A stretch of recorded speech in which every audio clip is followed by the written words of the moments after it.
Good evening, and welcome back to Bedtime and Historian. What kind of world gives rise to a ruler who becomes admired by both his allies and his enemies, remembered not only for conquest but for restraint? So, before you get comfortable, take a moment to like the video and subscribe, but only if you genuinely enjoy what I do here. And as always, I'd love to know where you're listening from tonight, and what your local time is. It's always quietly remarkable to see how far these stories travel. Now, dim the lights, maybe turn on a fan for that soft background hum, and let's ease into tonight's journey together. In the middle of the 12th century, the Eastern Mediterranean was a region defined by division. The First Crusade had carved out a string of Latin Christian states along the Levantine coast: the Kingdom of Jerusalem, the Principality of Antioch, the County of Tripoli, and the County of Edessa. These states were ruled by European nobles who had settled far from their original homes, surrounded by Arabic-speaking Muslim populations, Byzantine Christians, Armenians, and Jews. The landscape itself was layered with history.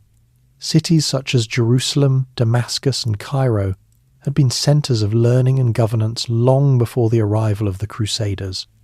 The Islamic world, which many in Europe imagined as unified, was anything but. Authority was divided between rival dynasties, regional warlords, and competing visions of religious legitimacy. The Abbasid Caliph still sat in Baghdad, recognized in theory as the spiritual head of Sunni Islam, yet his political authority had weakened over generations. Real power in much of the region rested with Turkish military dynasties who ruled in his name. In Egypt, however, a different caliphate had endured for 2 centuries.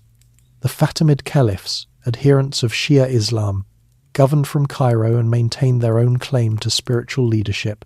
Between these centres lay Syria, a crossroads of armies and ideas. Cities such as Aleppo and Damascus were governed by leaders who navigated a careful balance between resisting the Crusader states and competing with fellow Muslim rulers. Alliances shifted often. Rivalries were personal as much as ideological. Armies moved along trade routes that had been established long before the Crusades began. For the ordinary inhabitant of these lands, daily life continued with a certain rhythm despite the presence of fortresses and campaigns. Markets opened at dawn. Scholars debated theology in courtyards. Caravans carried spices, textiles, and manuscripts across deserts and along the Nile. Yet above this steady routine hung a constant awareness of instability. A change of ruler could alter taxes. A failed harvest could weaken a city's defences. News of a Crusader raid or a rival emir's advance could transform the political landscape within weeks. In northern Syria, the city of Aleppo stood as one of the principal centres of resistance to the Crusader states. Its rulers recognised that fragmented authority invited defeat. Among them was Imad ad-Din Zengi, a Turkish Atabeg who began consolidating territory in the 1140s. He captured Edessa, the first Crusader state to fall, and in doing so reshaped the balance of power. After his death, his son Nur ad-Din inherited not only territory, but a broader vision, that Muslim lands must be unified to withstand foreign occupation. Nur ad-Din governed from Damascus and Aleppo, with a reputation for discipline and religious commitment. He patronized scholars, built hospitals, and emphasized the idea of jihad as a unifying principle not merely as warfare, but as collective effort toward moral and political reform. Under his rule, the language of unity became increasingly prominent, yet unity was not easily achieved. Each region had its own elites, its own traditions, and its own interests. Meanwhile, Egypt faced its own instability. The Fatimid Caliphate, once formidable, had grown internally weak.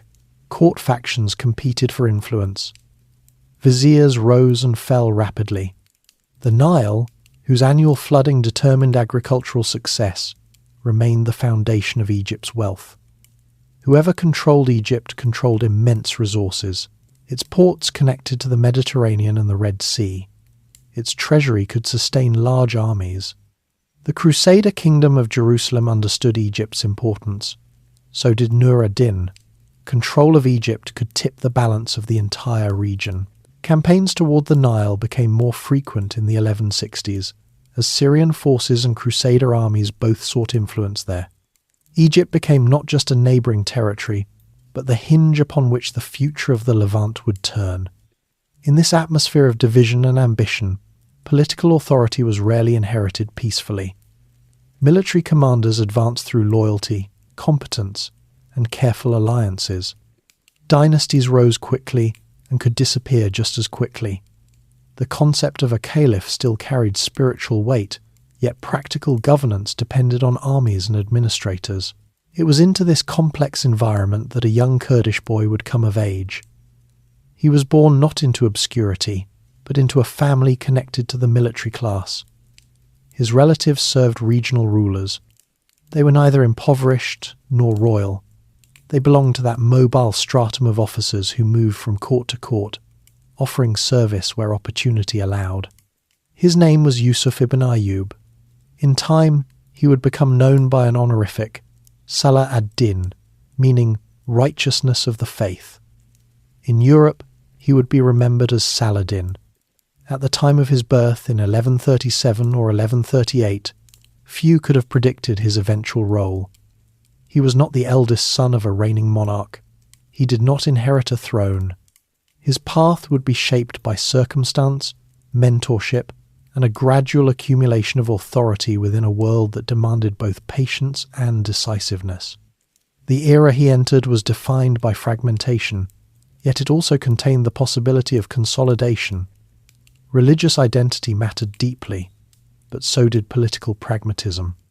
Leaders negotiated across faith lines when necessary. Trade persisted even during warfare. Diplomacy accompanied conflict as often as it followed it. By the mid-12th century, the question facing the region was no longer simply whether the Crusader states would endure, but whether the Muslim world could organize itself effectively enough to confront them in a sustained manner. Military victories alone were insufficient. Administrative stability, economic resources, and shared legitimacy were essential. Within a few decades, these elements would converge under one figure, but at the moment our story begins, that convergence was still only a possibility. The stage had been set by earlier generations, by Zengi's campaigns, by Nur ad-Din's reforms, by the weakening of the Fatimid Caliphate, and by the enduring presence of Latin Christian rulers in Jerusalem and along the coast. The Mediterranean remained a corridor of exchange and contest. Baghdad, Cairo, Damascus, and Jerusalem each represented different claims to authority and holiness. In this divided landscape, the emergence of a unifying ruler would depend not only on military skill, but on navigating competing loyalties and restoring confidence among diverse populations. It would require a careful balance between ambition and restraint. For now, the young Yusuf ibn Ayyub was growing up in the shadow of larger forces, absorbing the culture of courts and camps, learning the habits of command, and observing how quickly fortunes could change in a world where legitimacy was constantly negotiated. In 1137 or 1138, in the city of Tikrit, along the Tigris River, Yusuf ibn Ayyub was born into a Kurdish family already accustomed to movement. Tikrit stood between Baghdad and Mosul, a fortified town that watched the river traffic and guarded regional routes. It was not a capital, yet it held strategic importance. Control of such towns often shifted between powerful governors, and careers were shaped by loyalty to the right patron at the right moment. Yusuf's father, Ayyub ibn Shadhi, served as a military officer under the Seljuk ruler of Mosul. His uncle, Shirkuh, was also a commander. The family belonged to the Kurdish ethnic group, long integrated into the military structures of the Seljuk and other Turkish-led dynasties. Kurdish officers were valued for their experience in frontier warfare and their familiarity with the mountainous regions between Mesopotamia and Syria. They were not outsiders, but neither were they at the very top of the hierarchy. Advancement depended on performance and trust. Soon after Yusuf's birth, political tension forced the family to leave Tikrit. A conflict involving their patron led to a change in control, and Ayyub and Shirkuh relocated to Mosul. From there, they entered the service of Imad ad-Din Zengi, the powerful Atabeg who sought to consolidate Muslim territories against the Crusader states. This early relocation shaped Yusuf's childhood. Stability was never assumed. Allegiance was practical. Security required adaptation. Growing up in Mosul and later in Baalbek and Damascus, Yusuf would have received the education expected of a young man from a military household. He studied the Quran, learned Arabic literature, and became familiar with Islamic jurisprudence. Education in this period was not limited to religious instruction. Arithmetic, poetry, and history formed part of elite training. The courts of Syria valued learning, and scholars travelled between cities under patronage. There is little evidence that Yusuf displayed extraordinary ambition in youth. Contemporary chroniclers do not describe him as a prodigy. Instead, they suggest a reserved temperament. He showed interest in religious study and reportedly preferred scholarly discussion to battlefield training in his early years. This detail, preserved in later accounts, fits the broader cultural environment of Nur ad-Din's Syria, where rulers promoted piety and the construction of madrasas alongside military campaigns. Damascus, where Yusuf spent much of his adolescence, was one of the most significant cities in the region. Its markets connected inland trade to Mediterranean ports. Its orchards and irrigation systems supported a substantial population. Politically, it was a prize contested by rival dynasties until Nur ad-Din secured control. Under his governance, Damascus became a centre of Sunni revival. Institutions were built to reinforce Sunni orthodoxy in response to both Crusader presence and Shia influence from Egypt. It was in this setting that Yusuf's understanding of religious legitimacy developed.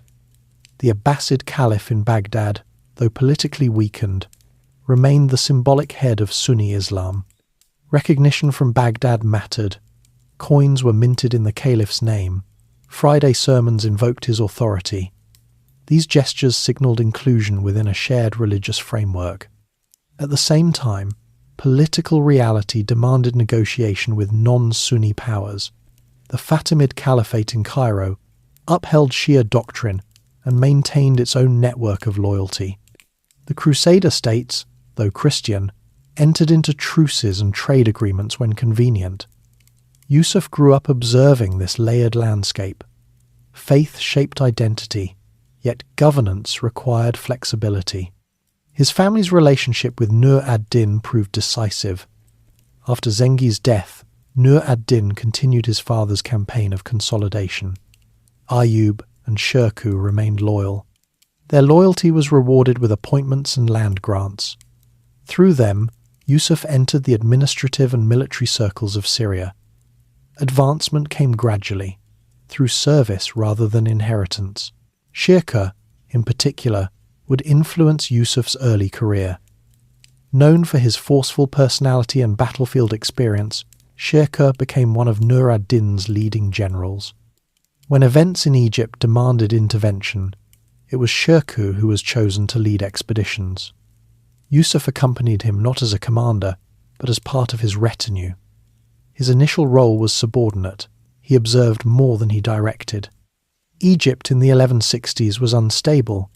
The Fatimid Caliph, Al-Adid, was young and politically weak. Powerful viziers competed for control. One faction invited Nur ad-Din's assistance to counter internal rivals and the threat of Crusader intervention. The Crusader king, Amalric I of Jerusalem, also sought influence in Egypt, recognizing its wealth and strategic importance. The Nile Delta became a field of competing ambitions. When Shirkuh marched into Egypt in 1164, Yusuf travelled with him. The campaign involved manoeuvring between local factions and confronting Crusader forces. Control of Cairo shifted rapidly. Yusuf's presence in these campaigns exposed him to complex political negotiation. Armies did not simply conquer. They bargained, installed allies, and secured financial concessions. Shirkuh's campaigns were not immediately decisive. Control of Egypt changed hands multiple times over several years, yet each expedition increased Syrian influence. For Yusuf, this period marked a transition from observer to participant. Though not yet the central figure, he gained practical experience in administration and logistics. Egypt's bureaucracy, inherited from centuries of Fatimid governance, was sophisticated. Tax collection along the Nile required coordination. Grain distribution and urban management demanded oversight. In 1169, Shirkuh was appointed vizier of Egypt. His tenure was brief. He died only months later, likely from illness. The position of vizier, effectively the chief minister, held immense power. The Fatimid caliph remained as a symbolic ruler, but the vizier controlled military and financial affairs. After Shirkuh's death, Yusuf was chosen to succeed him. The decision surprised some contemporaries. Yusuf was in his early 30s and had not yet commanded independently on a large scale. However, he was trusted by Nur ad-Din and acceptable to Egyptian elites. His temperament may have reassured those wary of domination by Assyrian military strongmen. As vizier, he adopted the honorific Salah ad-Din. This appointment marked the beginning of a transformation. Yusuf, who had once shown preference for scholarly study, now governed one of the richest provinces in the Islamic world. He faced immediate challenges, stabilizing finances, managing Fatimid court factions, and preparing for potential Crusader invasion. The cultural environment of Egypt differed from Syria. Cairo, founded by the Fatimids, was a center of Shia learning and administration. Al-Azhar Mosque functioned as a hub of scholarship aligned with Fatimid doctrine. To govern effectively, Salah ad-Din had to navigate religious difference without provoking revolt. Abrupt change would have destabilized the city. He began cautiously. Sunni institutions were introduced gradually. Appointments shifted toward his loyal supporters. At the same time, he maintained public order and ensured the continuity of essential services. The Nile flood cycle remained the foundation of Egypt's prosperity. Agricultural stability meant political stability. During these early years in Cairo, Salah ad-Din also reinforced ties with Nur ad-Din. Officially, he remained subordinate to his Syrian patron. Egypt was governed in Nur ad-Din's name. The broader objective of unifying Muslim lands against the Crusader states persisted. Yet the balance of power was evolving. Control of Egypt provided Salah ad-Din with independent resources. As vizier, he also faced the question of the Fatimid Caliphate itself. The Shia Caliph, Al-Adid, still reigned, though his authority was limited. The existence of two rival caliphates, Abbasid in Baghdad and Fatimid in Cairo, symbolized the fragmentation of the Islamic world. Resolving this division would alter the political landscape. By the early 1170s, the Fatimid state had grown increasingly fragile. Court factions weakened it further. Salah ad-Din, supported by Sunni jurists and his Syrian allies, prepared for a transition. When Al-Adid fell ill in 1171, the moment arrived. Upon the caliph's death, Salah ad-Din ended the Fatimid Caliphate and restored formal allegiance to the Abbasid Caliph in Baghdad. The change was executed with limited public upheaval. Friday sermons in Cairo began to mention the Abbasid Caliph's name. Coins reflected the new order. Egypt, after 2 centuries of Shia rule, returned to Sunni alignment. This act reshaped the balance of religious legitimacy in the region. For Salah ad-Din, the abolition of the Fatimid Caliphate did not mean declaring himself caliph. Instead, he positioned himself as a loyal servant of the Abbasid Caliph while consolidating effective power. His authority rested on military strength and administrative competence rather than theological claim. The boy born in Tikrit had become ruler of Egypt. His ascent had been gradual, shaped by family loyalty, mentorship, and opportunity. Yet his position remained connected to Nur ad-Din's broader vision. Syria and Egypt, though linked, were not yet fully unified under his sole command. The next stage of his life would depend on events beyond Cairo. Nur ad-Din still ruled in Damascus. As long as his patron lived, Salah ad-Din's authority remained formally secondary. The future of the region would hinge on what followed. Nur ad-Din ruled from Damascus with a clear sense of purpose.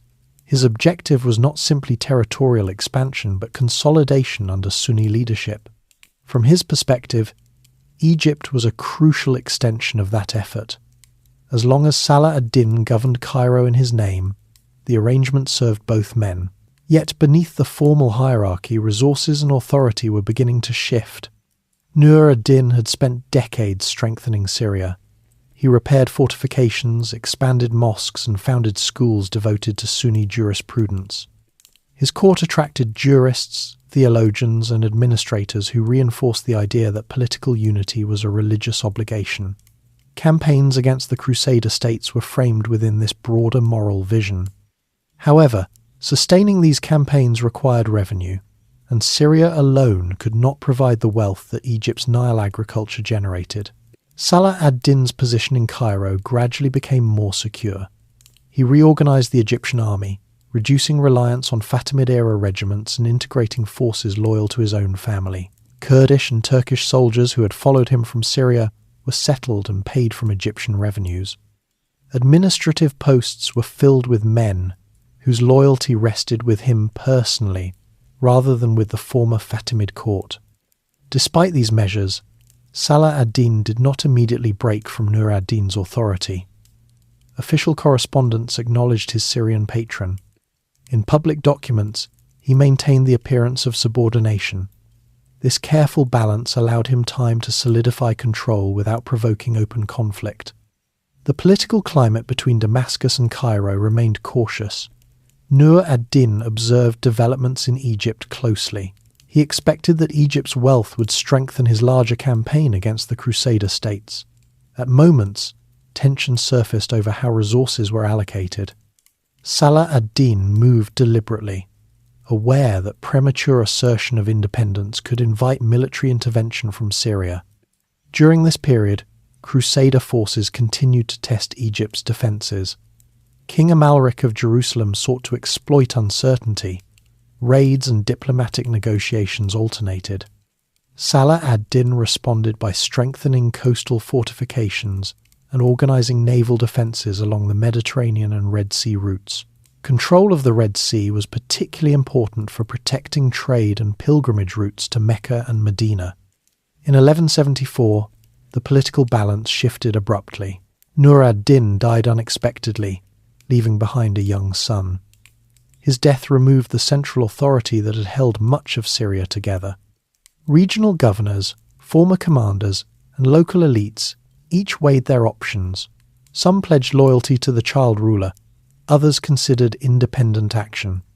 For Salah ad-Din, this moment required careful calculation.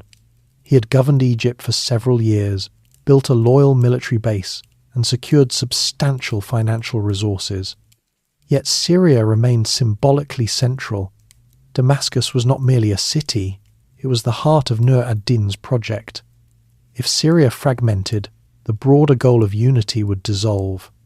Rather than declaring himself ruler immediately, Salah ad-Din moved north under the justification of protecting Nur ad-Din's heir and preserving order. His forces entered Damascus in 1174 with limited resistance. Many in the city preferred stable governance to the uncertainty of factional struggle. By positioning himself as guardian of continuity rather than usurper, he gained acceptance. Aleppo, however, did not submit as easily. It had long served as a power centre independent from Damascus. Local leaders resisted external control. Over the following years, Salah ad-Din combined negotiation, military pressure, and strategic marriages to extend his authority. His approach was rarely reckless. He preferred gradual consolidation over immediate confrontation. During these campaigns, he avoided presenting himself as rival to the Abbasid Caliph. Instead, he reinforced his Sunni credentials. Sermons invoked the Caliph's name. Patronage supported scholars aligned with orthodox jurisprudence. By aligning religious legitimacy with political expansion, he strengthened his position without claiming spiritual supremacy. The consolidation of Syria required more than battlefield success. Urban elites, merchants, and religious authorities had to be reassured that their privileges would be maintained. Salah ad-Din confirmed existing land grants, reduced certain taxes, and cultivated relationships with influential families. Stability encouraged cooperation. Meanwhile, Egypt remained the financial backbone of his expanding domain. The Nile's predictable flooding provided grain surplus that could supply armies. Trade through Alexandria and other ports generated revenue from Mediterranean commerce. By linking Syrian military manpower with Egyptian wealth, Salah ad-Din created a durable foundation. In 1176, he achieved formal recognition from the Abbasid Caliph in Baghdad. This acknowledgement strengthened his legitimacy. It confirmed him not as Caliph, but as Sultan, a ruler exercising authority on behalf of the Caliph. The title reflected practical power without challenging established religious hierarchy. The title of Sultan was significant. It signaled that military and administrative leadership could exist alongside the caliphate without merging into it. In practice, the Abbasid Caliph's political reach was limited, yet his symbolic authority unified Sunni lands. Salah ad-Din's acceptance of this arrangement demonstrated his preference for stability over doctrinal innovation. Over the next several years, he continued consolidating control over key Syrian cities, including Homs, Hama, and eventually Aleppo in 1183. Each acquisition strengthened the network of fortifications stretching from the Nile to the Euphrates. Communication routes improved. Garrisons were reorganized. The political map began to reflect a more coherent structure. Throughout this expansion, the Crusader states observed carefully. The Kingdom of Jerusalem had long benefited from Muslim disunity. Internal rivalries among Syrian and Egyptian rulers had prevented coordinated resistance. As Salah ad-Din unified territories, the strategic balance shifted. A single authority now commanded resources across two major regions. Despite the scale of his achievements, his governance style remained methodical. He did not impose sweeping cultural changes on conquered cities. Instead, he preserved local administrative systems while inserting trusted officials at key points. This approach reduced resistance and maintained economic continuity. Salah ad-Din also invested in public works. In Cairo, he began constructing a citadel to strengthen defences and symbolize stability. In Damascus and other cities, he supported madrasa construction and religious endowments. These projects reinforced Sunni identity while demonstrating responsible stewardship. His personal habits during this period were noted by chroniclers. He was described as disciplined, attentive to religious observance, and modest in lifestyle compared to some contemporaries. Whether fully accurate or partially shaped by later admiration, these accounts contributed to his reputation as a ruler guided by moral restraint rather than excess. By the early 1180s, the political landscape of the Eastern Mediterranean had changed markedly from the fragmented world of his youth. Egypt and Syria were unified under his leadership. The Fatimid Caliphate had ended. Abbasid spiritual authority had been reaffirmed. The Crusader states now faced a coordinated power. Yet consolidation alone did not resolve tensions. Border disputes persisted. Truces were negotiated and broken. Certain Crusader leaders, particularly Reynold of Châtillon, pursued aggressive raids that targeted Muslim caravans and pilgrimage routes. These actions heightened hostility and tested the fragile balance. Salah ad-Din's strategy combined patience with preparation. He strengthened alliances among regional emirs, ensured logistical readiness, and waited for circumstances that would justify a larger mobilization. His authority was now established enough to coordinate a sustained campaign. The boy who had once travelled behind his uncle's command now directed a multi-regional state. His rise had not followed a dramatic leap, but a series of measured steps. Service under Nur ad-Din, governance in Egypt, careful assumption of Syrian leadership, and steady reinforcement of legitimacy. By the mid-1180s, the conditions for a decisive confrontation were forming. The question was no longer whether unity could be achieved. It had been. The question was how that unity would reshape the balance with the Crusader kingdoms that had endured for nearly a century. Before the confrontation that would later define his reputation, Salah ad-Din devoted sustained attention to strengthening the structure of his rule. Military unity alone was not sufficient. The territories under his authority stretched across diverse landscapes, river valleys, desert routes, fortified hill towns, and coastal ports. Each region required careful oversight. Administration, finance, and internal cohesion became central concerns. Egypt remained the economic core. The Nile's annual flood determined agricultural productivity, and with it, state revenue. Salah ad-Din preserved the existing taxation framework, but reduced certain extraordinary levies that had burdened urban populations under late Fatimid rule. By maintaining predictability in taxation, he reassured merchants and landowners that governance would remain stable. Grain surpluses from the Nile Valley were stored and redistributed to supply garrisons and cities during shortages. In Cairo, construction continued on the citadel, overlooking the city. Its walls symbolized security and permanence. The choice to invest in fortifications rather than palace extravagance reflected priorities shaped by decades of regional instability. The citadel also allowed centralized control over military forces stationed in Egypt, reducing the risk of factional revolt within the capital. In Syria, the administrative pattern differed. Cities such as Damascus and Aleppo possessed long-established elites and institutions. Salah ad-Din avoided abrupt replacement of local officials. Instead, he confirmed existing judges and governors who pledged loyalty. Endowments for religious schools increased. Sunni jurists were encouraged to expand their influence, reinforcing doctrinal unity with Baghdad. His family played a significant role in governance. Brothers, sons, and nephews were appointed to oversee key provinces. This distribution of authority created a network of loyalty that strengthened the Ayyubid house. At the same time, it introduced potential rivalry among relatives. For the moment, cohesion held, largely because Salah ad-Din's authority was undisputed. The Abbasid Caliph in Baghdad remained a symbolic partner in legitimacy. Diplomatic exchanges reinforced mutual recognition. Friday sermons throughout the territories mentioned the Caliph's name, affirming Sunni alignment. In return, Salah ad-Din received confirmation of his title and acknowledgement as protector of the holy cities. Trade continued to flow despite persistent tension with the Crusader states. Mediterranean ports such as Alexandria and Acre facilitated exchange of goods between Muslim and Christian merchants. Commercial agreements often survived even when military hostilities resumed. This interdependence complicated relations. War disrupted trade, yet trade generated wealth for both sides. Within the Crusader Kingdom of Jerusalem, internal divisions weakened political coherence. Succession disputes and disagreements among nobles affected strategic decisions.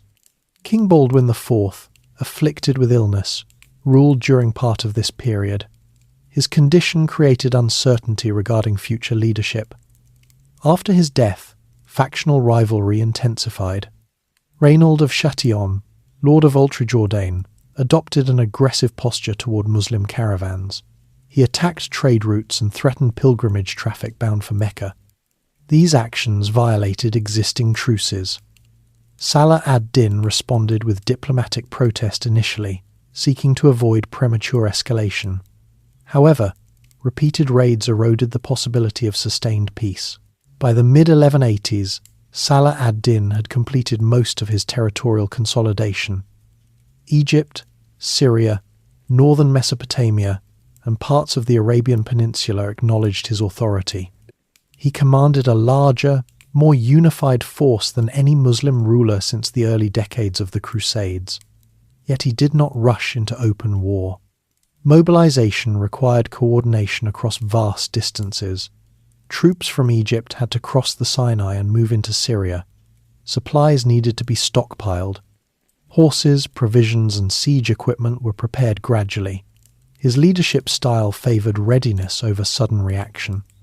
In 1187, events converged. Raynald's renewed attacks and the breakdown of truces provided the pretext for full mobilization. Salah ad-Din called upon emirs across his territories to assemble. Forces gathered from Damascus, Aleppo, Egypt, and beyond. The scale of this mobilization reflected years of preparation. The Crusader kingdom, aware of the threat, mustered its own forces. The resulting campaign would center near the Sea of Galilee. Salah ad-Din's strategy emphasized control of water sources and terrain. Summer heat intensified the challenge for both armies. Coordination across a unified command structure gave his forces an advantage in logistics. The Battle of Hattin in July 1187 proved decisive. Crusader forces, attempting to relieve the besieged city of Tiberias, marched across arid terrain. Salah ad-Din's troops harassed their advance, cutting access to water. Exhaustion and heat weakened the Crusader army before direct engagement began. When confrontation occurred near the twin hills known as the Horns of Hattin, the Crusader army was encircled. Many knights were captured, others were killed. The True Cross, a relic carried into battle by the Crusaders, fell into Muslim hands. The defeat dismantled much of the kingdom's military capacity in a single campaign. Salah ad-Din treated captured nobles according to rank and circumstance. King Guy of Jerusalem was taken prisoner. Reynold of Châtillon, held responsible for repeated violations of truces, was executed. Other captives were ransomed. The outcome demonstrated both firmness and calculation. Eliminating a persistent aggressor while sparing others reinforced his authority without provoking indiscriminate retaliation. The strategic consequences of Hattin were immediate. With the Crusader field army shattered, fortified cities across the Levant stood vulnerable. Salah ad-Din moved swiftly but methodically, capturing Acre, Nablus, Jaffa, and other towns in succession. Resistance varied. Some cities negotiated surrender to avoid destruction. Jerusalem remained the symbolic objective. The city held profound significance for Muslims, Christians, and Jews. It had been under Crusader control since 1099. By September 1187, Salah ad-Din's forces approached its walls. Unlike the massacre that followed the Crusader capture nearly a century earlier, negotiations preceded the city's surrender. Terms were arranged allowing inhabitants to ransom themselves. Many were permitted safe passage. Christian holy sites were respected. Jewish communities were allowed to return after decades of exclusion. Administrative control shifted, but urban life continued. The transition was structured rather than chaotic. The recapture of Jerusalem resonated across the Mediterranean world. In Europe, news of the city's fall prompted calls for a new crusade. In the Islamic world, it affirmed the success of long-term unification. Salah ad-Din's reputation expanded beyond regional boundaries. Yet governance of reclaimed territory required attention. Maintaining order in newly acquired cities demanded garrisons, legal administration, and tax regulation. Pilgrimage routes were reorganized. Religious endowments were restored to Muslim institutions. Christian communities continued to reside in many towns under negotiated terms. The campaign of 1187 did not eliminate the Crusader presence entirely. Coastal strongholds such as Tyre remained outside his control. European powers prepared to intervene. The balance of power had shifted, but conflict was not concluded. Salah ad-Din's rise from Kurdish officer's son to Sultan of a unified realm had unfolded over decades of careful maneuvering. His success rested not only on battlefield skill but on administrative continuity and political patience. The capture of Jerusalem marked a turning point, yet it also introduced new challenges. European monarchs now organised what would become the Third Crusade. Forces from England, France, and the Holy Roman Empire prepared to sail east. Among them would be Richard I of England, later known as Richard the Lionheart. The confrontation between these leaders would test the durability of Salah ad-Din's achievements. The unity he had constructed would soon face sustained external pressure. Whether it would endure depended not only on military outcomes but on the cohesion of the system he had built. The fall of Jerusalem in 1187 reshaped the political imagination of two continents. For the Muslim territories under Salah ad-Din's authority, the event represented the restoration of a city whose sanctity had long resonated in religious memory. For Latin Christendom, it signalled a profound loss that demanded response. Messages travelled rapidly across the Mediterranean. Sermons in European churches called for renewed mobilisation. Kings who had previously been engaged in their own rivalries now faced pressure to redirect attention eastward. Within months, preparations for what became known as the Third Crusade were underway. Emperor Frederick I Barbarossa of the Holy Roman Empire began assembling forces in Central Europe. King Philip II of France and King Richard I of England prepared naval expeditions. The scale of the coming response differed from earlier crusading efforts. This time, reigning monarchs would personally lead armies. Salah ad-Din understood that the capture of Jerusalem did not end conflict, it intensified it. He did not dismantle his military after 1187. Instead, he redistributed forces across key strongholds. Coastal cities required reinforcement, particularly Acre and Ascalon. Supply lines between Egypt and Syria were secured. Fortifications were repaired and expanded where necessary. The Crusader presence had not vanished entirely. The city of Tyre, defended by Conrad of Montferrat, resisted siege. Its harbour allowed continued connection with European fleets. Salah ad-Din attempted to capture it in late 1187 and early 1188, but withdrew after sustained resistance. Tyre became a focal point for regrouping Crusader forces arriving from Europe. In 1189, Crusader armies began the long siege of Acre. The city, located on the coast north of Jerusalem, had recently fallen to Salah ad-Din. Its strategic importance lay in its harbour, which could receive reinforcements and supplies by sea.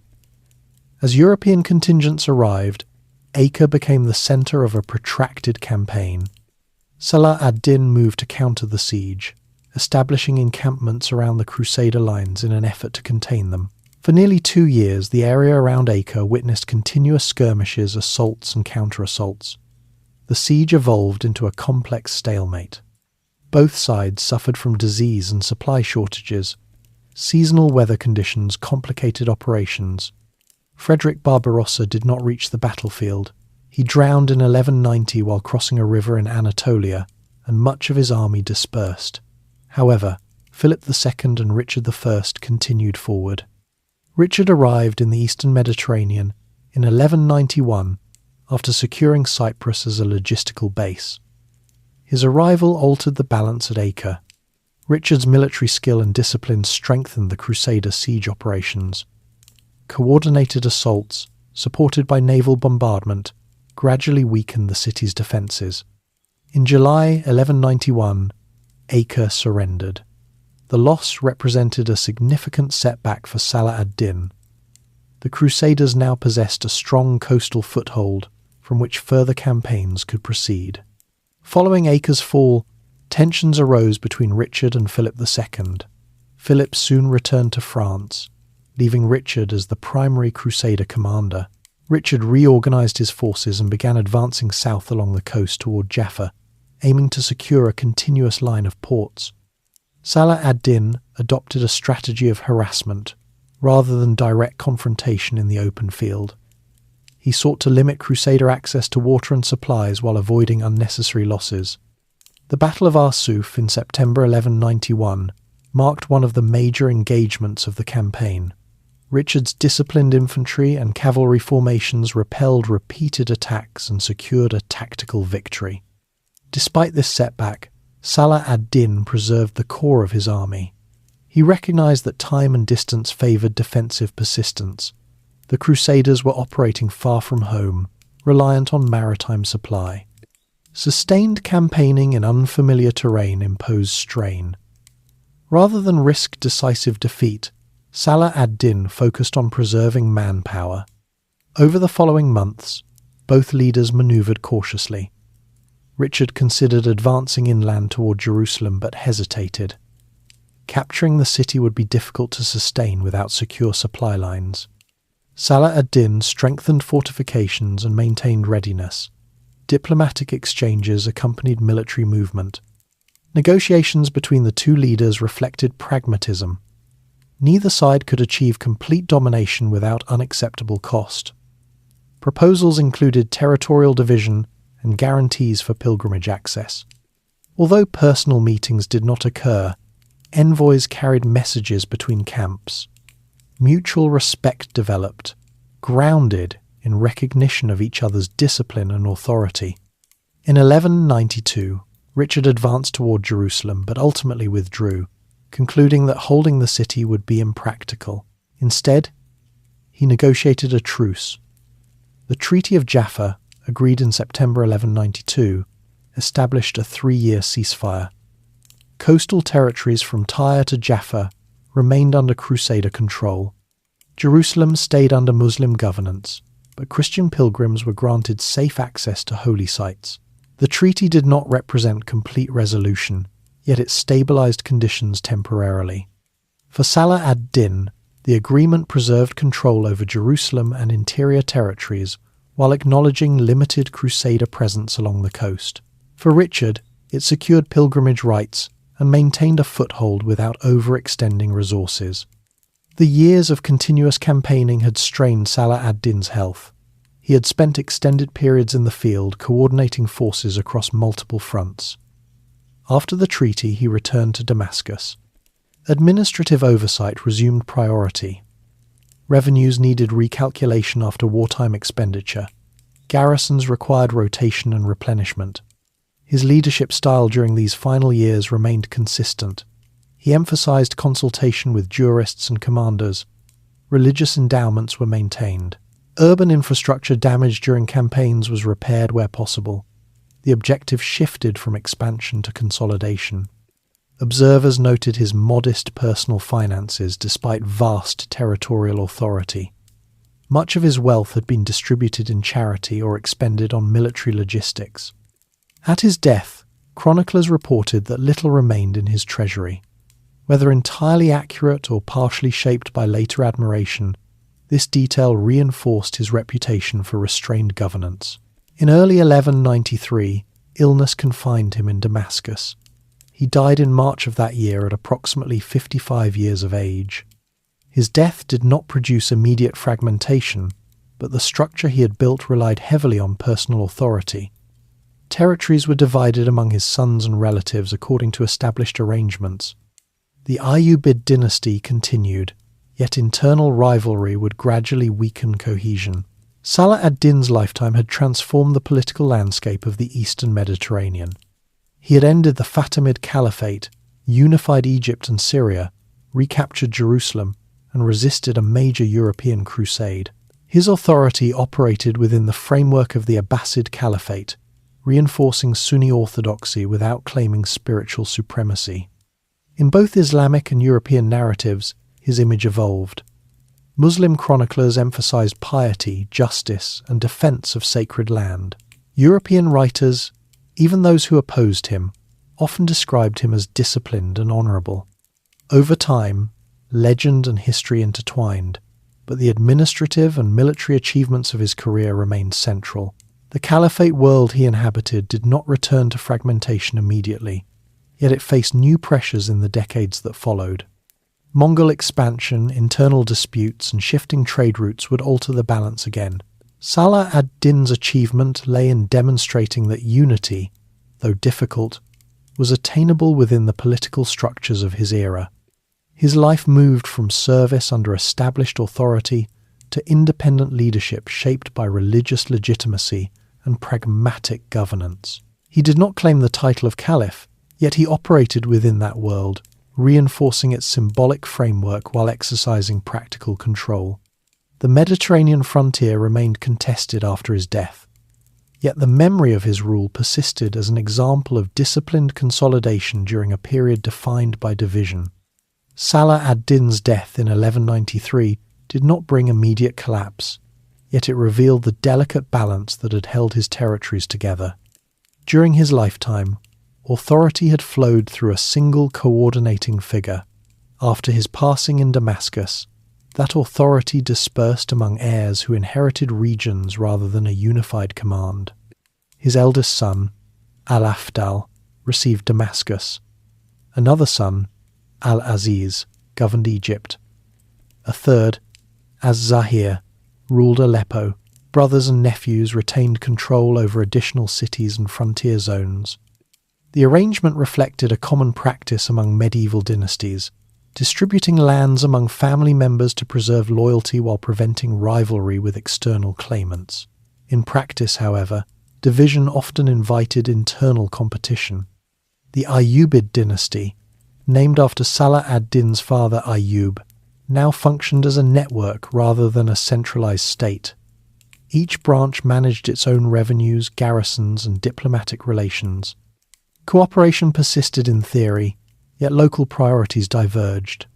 Egypt, with its stable agricultural base, possessed resources that could influence Syrian politics. Damascus and Aleppo remained strategic hubs near Crusader territories. Despite these divisions, the structure Salah ad-Din had built did not disintegrate immediately. The administrative systems he had strengthened continued to operate. Sunni institutions remained dominant in Egypt. Abbasid recognition of Ayyubid authority endured. The framework of legitimacy survived even as coordination weakened. In the broader caliphate world, Baghdad still housed the Abbasid Caliph. The caliph's political power was limited, yet symbolic authority mattered deeply. Ayyubid rulers continued to acknowledge the caliph in sermons and coinage. This practice reinforced continuity across Sunni territories from Egypt to Mesopotamia. The Crusader states, though diminished after 1187, maintained coastal strongholds. The truce established by the Treaty of Jaffa expired after several years, and smaller conflicts resumed intermittently. However, no immediate crusade on the scale of the Third Crusade followed. European monarchs faced their own political challenges at home. Richard I died in 1199. Philip II consolidated power in France. The urgency that had mobilized Europe after Jerusalem's fall gradually subsided. Within Ayyubid territories, internal rivalry became the greater concern. Al-Afdal struggled to maintain authority in Damascus. His administrative inexperience contrasted with the expectations set by his father. Al-Aziz in Egypt possessed greater financial resources and challenged his brother's position. Their uncle Al-Adil, Salah ad-Din's brother, emerged as a stabilizing figure. Through negotiation and measured intervention, Al-Adil gradually consolidated control. By 1200, Al-Adil had assumed effective leadership of much of the Ayyubid realm. He restored a degree of unity, though not at the scale achieved by Salah ad-Din. The dynasty endured for several decades, balancing cooperation and competition among its branches. The caliphate system itself continued to evolve.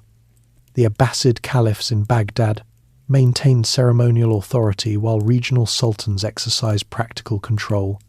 This arrangement allowed for flexibility across vast territories. It also reflected a broader pattern in medieval Islamic governance, where spiritual legitimacy and political power were distinct yet interconnected. During the decades following Salah ad-Din's death, intellectual and cultural life flourished in many Ayyubid cities. Madrasas expanded, legal scholarship developed further. Cairo and Damascus remained centers of learning. The re-establishment of Sunni orthodoxy in Egypt became fully institutionalized. Al-Azhar, once associated with Fatimid Shia doctrine, gradually integrated into the Sunni scholarly network. Trade routes linking the Mediterranean, the Indian Ocean, and the Red Sea remained active. Merchants from Italian city-states continued to engage in commerce with Muslim ports. Even in periods of military tension, economic exchange persisted. This interdependence reflected the pragmatic realities of the region. The memory of Salah ad-Din began to shape political culture. Chronicles written by contemporaries and near-contemporaries emphasized his justice, restraint, and commitment to religious duty. These narratives served both as historical record and as guidance for future rulers. His conduct at Jerusalem, particularly the decision to allow ransoms and protect Christian holy sites, became a recurring point of reference. European writers also incorporated his figure into their histories. Although adversary in war, he was often described with respect. Over time, stories embellished his character, presenting him as a model of chivalry. These portrayals reflected cross-cultural perceptions shaped by the prolonged contact of crusading and counter-crusading societies. The political landscape of the Eastern Mediterranean continued to change. In the early 13th century, new crusades targeted different objectives, including the Fourth Crusade, which diverted toward Constantinople rather than the Levant. Meanwhile, the Ayyubid dynasty faced emerging pressures from beyond its borders. In the east, the rise of the Mongol Empire would soon alter the balance of power across Eurasia. Though these developments unfolded after Salah ad-Din's lifetime, they would test the resilience of the caliphate world he had inhabited. The Abbasid Caliphate itself would eventually fall to Mongol forces in 1258, marking a profound transformation in Islamic political history. Yet during the decades immediately following his death, the system he had shaped continued to function.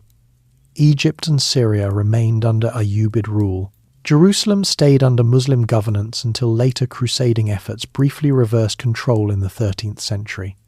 The administrative reforms and institutional alignments established under Salah ad-Din endured beyond his personal command. His legacy did not depend solely on military victory. It rested equally on his ability to navigate the caliphate structure without destabilizing it. He had neither claimed the caliphal title nor undermined its symbolic authority. Instead, he had operated within that framework, demonstrating that effective rule could coexist with established religious hierarchy. In many ways, his career illustrated the adaptability of medieval Islamic governance. Authority was layered: caliph, sultan, emir, local judge. Loyalty flowed through networks of patronage and legitimacy, rather than rigid centralization. Salah ad-Din's success lay in aligning these layers toward a common objective, without dismantling their foundations. As the 12th century gave way to the 13th, his name remained associated with unity and measured strength. Later generations would reinterpret his life according to their own circumstances. Reformers, nationalists, and scholars in different eras would revisit his example, drawing lessons about leadership, religious responsibility, and political coordination. The world that had shaped him, a world of divided dynasties, competing caliphates, and crusader enclaves, had not disappeared. It had been reorganized. Through patience, calculation, and sustained effort, he had transformed fragmentation into a functioning network of authority. His story, when viewed within the larger arc of the caliphate era, reveals how individual leadership interacted with institutional continuity. He did not invent the structures he used. He inherited them, adapted them, and strengthened them at a moment when coherence was urgently needed. The hills around Jerusalem, the citadel in Cairo, the courts of Damascus, and the distant capital in Baghdad all formed part of the environment in which he operated. His life moved across these spaces with steady purpose rather than dramatic rupture, and though later centuries would bring new challenges that neither he nor his contemporaries could foresee, the memory of his rule remained tied to a particular achievement, the demonstration that unity, even in a divided age, could be constructed through disciplined governance and restrained authority. After Al-Adil consolidated authority at the beginning of the 13th century, the Ayyubid domains regained a measure of coherence. Though not as centralized as under Salah ad-Din, the dynasty functioned with clearer hierarchy. Al-Adil redistributed territories among relatives in a manner designed to reduce open rivalry. Egypt remained the principal source of revenue, while Damascus and Aleppo continued as political and military centers in Syria. Al-Adil's reign coincided with shifting currents beyond the eastern Mediterranean. In Europe, crusading energy had turned temporarily away from Jerusalem. The Fourth Crusade, launched in 1202, diverted toward Constantinople, resulting in the capture of the Byzantine capital in 1204. This event altered the balance of power within Christendom and weakened Byzantine influence in the eastern Mediterranean. For the Ayyubids, the immediate threat from a unified European campaign diminished. though coastal crusader states persisted. Within Ayyubid lands, governance focused on maintaining revenue stability and military readiness. Egypt's agricultural administration remained efficient. Annual measurement of Nile flooding determined taxation assessments. Irrigation networks were maintained carefully, as agricultural decline would directly affect the army's funding. Officials responsible for rural districts were monitored to prevent corruption that could undermine long-term productivity. Urban centres experienced continued growth. Cairo expanded beyond its Fatimid foundations. Markets attracted merchants from across the Mediterranean and Indian Ocean. Syrian cities, particularly Damascus, sustained vibrant artisan and scholarly communities. The madrasa system continued to expand, reinforcing Sunni orthodoxy and producing jurists who served in courts and administrative offices. Religious legitimacy remained tied to acknowledgement of the Abbasid Caliph. Baghdad, though politically constrained, symbolized continuity with early Islamic governance. Ayyubid rulers maintained correspondence with the caliphal court, reinforcing the shared framework of Sunni authority. This symbolic unity contributed to diplomatic cohesion among regional powers. The Ayyubid dynasty, however, faced periodic succession disputes. Territories divided among sons and nephews sometimes generated competition. While Al-Adil had stabilized the realm, his death in 1218 reopened rivalries among his heirs. Nonetheless, the institutional foundations laid earlier prevented immediate collapse. Local governors retained administrative routines, and tax systems continued functioning. In 1218, a new crusade targeted Egypt directly. Recognizing Egypt's economic centrality, European forces landed near the Nile Delta and besieged the port city of Damietta. The campaign, later known as the Fifth Crusade, sought to pressure the Ayyubids by controlling a key river outlet. Ayyubid forces responded by reinforcing defensive positions along the Nile. Flood cycles complicated crusader movement inland. The geography of the delta, with its canals and shifting channels, favoured defenders familiar with terrain. After prolonged struggle, crusader forces briefly captured Damietta in 1219. Yet internal divisions and logistical challenges hindered their advance toward Cairo. Ayyubid commanders adopted defensive strategies that leveraged seasonal flooding. When crusader forces attempted to march southward, rising waters disrupted supply lines. Eventually, surrounded and weakened, the crusaders negotiated withdrawal in 1221, returning Damietta in exchange for safe passage. The episode reaffirmed Egypt's resilience and underscored the importance of environmental knowledge in military planning.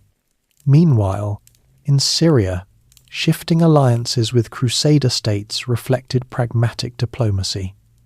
At times, Ayyubid rulers negotiated truces or even territorial exchanges to secure internal stability. In 1229, Sultan al-Kamil of Egypt entered into negotiations with the Holy Roman Emperor Frederick II during the Sixth Crusade. Rather than prolonged warfare, diplomacy produced an agreement granting Christians temporary control over parts of Jerusalem while preserving Muslim authority over key religious sites. This treaty reflected a strategic calculation.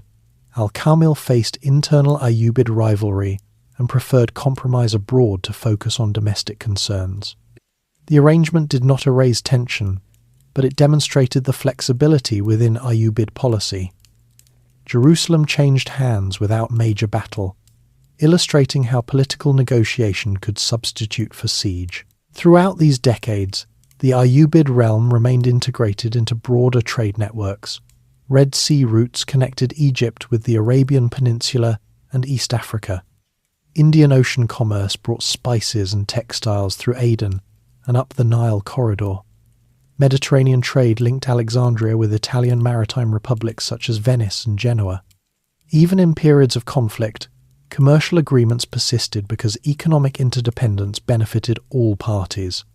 In intellectual life, scholars produced works of theology, law, medicine, and geography. Damascus and Cairo hosted physicians whose writings circulated widely. Endowments, funded libraries, and educational institutions. The Sunni revival that had begun under Nur ad-Din and been reinforced by Salah ad-Din matured into an established scholarly tradition. However, external forces beyond the Mediterranean began reshaping the wider Islamic world. In the early 13th century, the Mongol Empire expanded rapidly across Central Asia. By the 1220s and 1230s, Mongol armies had advanced into regions that connected with the Abbasid sphere. Though Ayyubid territories were not immediately invaded, the expansion created uncertainty across the eastern Islamic lands. The Abbasid Caliphate in Baghdad remained symbolically central but militarily vulnerable. As Mongol power extended westward, diplomatic overtures and cautious observation characterized relations. The Ayyubids monitored developments, aware that events in Mesopotamia could eventually affect Syria and Egypt. By the mid-13th century, internal fragmentation within the Ayyubid dynasty intensified. Competing branches weakened collective defense. In 1244, Jerusalem again changed control after conflict involving regional powers and nomadic groups. Crusader states, though diminished, maintained footholds along the coast. A turning point emerged in Egypt itself. The Ayyubid military increasingly relied on Mamluks enslaved soldiers trained for elite service. These soldiers, often of Turkic or Circassian origin, were purchased young, converted to Islam, and educated within military households. Their loyalty centered on commanders rather than dynastic bloodlines. Over time, Mamluk officers gained substantial influence within Egyptian politics. By 1250, following internal disputes and the death of the last effective Ayyubid ruler in Egypt, Mamluk commanders assumed power directly. This transition marked the beginning of the Mamluk Sultanate. The Mamluk regime inherited much of the administrative structure established under the Ayyubids. Taxation systems, urban institutions, and religious endowments continued functioning with adjustments.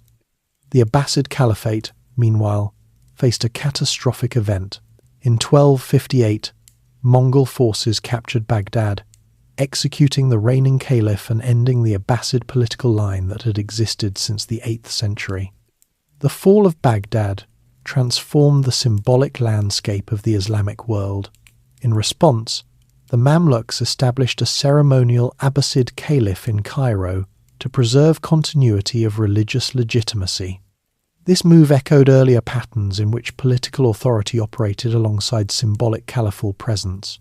Although these events unfolded decades after Salah ad-Din's lifetime, they occurred within the institutional framework he had helped solidify. The emphasis on Sunni orthodoxy, administrative coherence in Egypt and Syria, and recognition of layered authority allowed subsequent regimes to adapt rather than collapse. Under Mamluk rule, Egypt and Syria would successfully repel Mongol advances at the Battle of Ain Jalut in 1260. The memory of earlier unity against external threats resonated in this defense. While dynasties changed, the concept of coordinated regional resistance persisted. Salah ad-Din's era thus functioned as a bridge between fragmentation and later centralized responses to invasion. His approach to legitimacy serving as sultan under caliphal acknowledgement became a model for later rulers who balanced symbolic continuity with practical governance. In retrospect, the Ayyubid century represented a period of consolidation and adaptation within the caliphate world. It did not restore a single unified empire under one caliph, yet it demonstrated the durability of institutions even amid dynastic turnover. The cities he had governed, Cairo, Damascus, Jerusalem, continued as focal points of religious and commercial life. The citadel in Cairo expanded under later rulers. The madrasa networks deepened scholarly traditions. Trade routes endured, connecting continents through shared economic interest. His legacy, therefore, extended beyond his personal campaigns. It shaped administrative habits, diplomatic norms, and expectations of leadership within a changing Mediterranean order. The world did not remain static after his death, but the structures he reinforced allowed successors to navigate upheaval with inherited tools. As the 13th century advanced, new powers emerged, and older institutions adapted. Yet, Within the long arc of the Caliphate's history, Salah ad-Din's lifetime stood as a period when fragmentation yielded to coordinated authority, and when political pragmatism aligned with religious legitimacy to stabilize a divided region. Although the Ayyubid dynasty eventually yielded authority in Egypt to the Mamluks, the broader framework of governance that had taken shape during Salah ad-Din's lifetime continued to influence political thought across the region. The separation between caliphal symbolism and sultanic authority, once a practical compromise, became a durable model. When the Mongols destroyed Baghdad in 1258 and ended the Abbasid caliph's temporal rule, the symbolic center of the Sunni world appeared to collapse. Yet the response in Cairo demonstrated how adaptable the system had become. The Mamluk rulers installed a surviving Abbasid prince as a ceremonial caliph. While this caliph held no independent military power, his presence restored a sense of religious continuity. This arrangement echoed the structure that had existed during Salah ad-Din's career: a caliph acknowledged for spiritual legitimacy and a sultan exercising executive power. The fact that such a model could be recreated after catastrophic upheaval suggests how firmly it had been embedded into political culture. The Mamluk sultans, many of whom had risen through the same military training system that matured during Ayyubid rule, governed Egypt and Syria with emphasis on military readiness and administrative order. They inherited fortified cities, taxation networks, and trade connections developed in earlier decades. Cairo remained a thriving metropolis, enriched by Mediterranean and Red Sea commerce. Jerusalem continued under Muslim administration for most of this period. Though it no longer functioned as a political capital, its significance remained religious rather than strategic. Pilgrimage routes were protected, and religious endowments maintained key institutions. Across the eastern Mediterranean, Crusader states gradually weakened. One by one, their coastal enclaves fell to Mamluk campaigns in the late 13th century.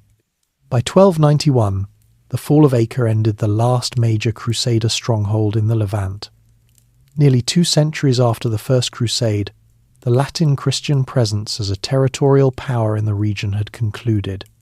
This long arc from fragmentation to consolidation to renewed stability cannot be attributed solely to a single individual. Yet Salah ad-Din's period marked the critical phase when sustained unity became operational reality. Later rulers built upon that precedent. In intellectual life, scholars reflected on the relationship between ruler and law. Legal theorists examined the responsibilities of sultans toward justice, taxation, and defense. Chroniclers recorded earlier campaigns, preserving narratives that shaped collective memory. Salah ad-Din's conduct during the recapture of Jerusalem remained central in these accounts. In Europe, interest in the eastern Mediterranean did not disappear. Trade persisted. Pilgrimage continued in various forms. Literary traditions romanticized crusading encounters. Within these narratives, Salah ad-Din appeared not only as adversary but as a figure, embodying discipline and measured authority. Medieval European writers occasionally portrayed him as a model of chivalric virtue, a reflection of cross-cultural observation shaped by prolonged contact. Meanwhile, within the Islamic world, his name became associated with unity under Sunni leadership. Later rulers invoked his example when confronting foreign threat or internal division. His image functioned as political reference point rather than mythic abstraction. The broader caliphate world continued to evolve. After the Mongol invasion, new powers emerged in Anatolia and Persia. Eventually, the Ottoman dynasty would rise, adopting the title of Sultan and later Caliph, extending authority across territories once contested in the 12th century. The institutional separation between Caliph and Sultan, refined during Salah ad-Din's time, informed later Ottoman governance. In Egypt and Syria, urban continuity remained strong. Cairo's citadel expanded into a complex administrative centre. Damascus retained its role as provincial capital and scholarly hub. Architectural patronage reflected successive dynasties' desire to demonstrate legitimacy through visible public works. Trade routes linking the Mediterranean to the Indian Ocean grew increasingly significant. Spices, textiles, metals, and manuscripts moved through ports controlled by Muslim authorities and negotiated with European merchants. Even when political rivalry existed, economic exchange rarely ceased entirely. By the late medieval period, the immediate memory of the Crusades receded into longer historical perspective. Yet, the institutional lessons of the 12th and 13th centuries endured. Political authority required more than battlefield success. It depended on sustained administrative cohesion and negotiated legitimacy. In modern centuries, interpretations of Salah ad-Din shifted again. 19th and 20th century reformers in the Middle East looked back to his example when confronting colonial expansion. His unification of Egypt and Syria was reimagined as early expression of regional solidarity. Leaders invoked his name to symbolize resistance grounded in disciplined governance rather than impulsive revolt. Historians examining primary sources emphasize the administrative depth behind his campaigns. Surviving letters, fiscal records, and contemporary chronicles reveal a ruler attentive to structure as much as to strategy. His court integrated military officers, jurists, and administrators within a shared framework of accountability. The caliphate world he inhabited was neither static nor monolithic. It contained ethnic diversity: Arabs, Kurds, Turks, Armenians, Persians, and religious plurality, including Sunni and Shia Muslims, Christians of various denominations, and Jewish communities. Governance required coordination across these lines. Salah ad-Din's approach did not eliminate diversity. It organized it within a hierarchy that emphasized Sunni legitimacy and political pragmatism. In doing so, he strengthened coherence without imposing uniformity across all local practices. As centuries passed, the medieval frontier between Crusader and Muslim states became a subject of scholarship rather than immediate policy. Archaeological remains of fortresses, citadels, and urban walls testify to the intensity of that period. Many of those structures trace their reinforcement to the decades of consolidation under Ayyubid and early Mamluk rule. In the long perspective of Islamic political history, the 12th century appears as a transitional era. The early caliphates had once combined spiritual and political authority in a single office. By Salah ad-Din's time, that unity had fragmented. His career demonstrated how functional governance could operate within symbolic continuity rather than restoring earlier imperial forms. He did not attempt to claim universal authority over all Muslim lands. Instead, he focused on regions where consolidation was achievable. By aligning Egypt and Syria under coordinated leadership, he shifted the strategic balance in the Eastern Mediterranean without dismantling the broader caliphal framework. The endurance of his administrative model through subsequent dynasties suggests that his contribution lay as much in institutional clarity as in military outcome. Later sultans, whether Ayyubid, Mamluk, or Ottoman, would adopt variations of the same layered authority. Religious legitimacy acknowledged, executive power exercised pragmatically. Today, his name remains associated with a period when political fragmentation yielded to coordinated governance during a sustained external challenge. That reputation reflects both historical record and the shaping influence of centuries of narrative. In tracing the arc from his early years in a divided Syria to the lasting institutional patterns that followed, one sees how personal discipline interacted with inherited structures. He neither rejected the caliphate nor sought to replace it. Instead, he worked within its symbolic framework to strengthen practical rule.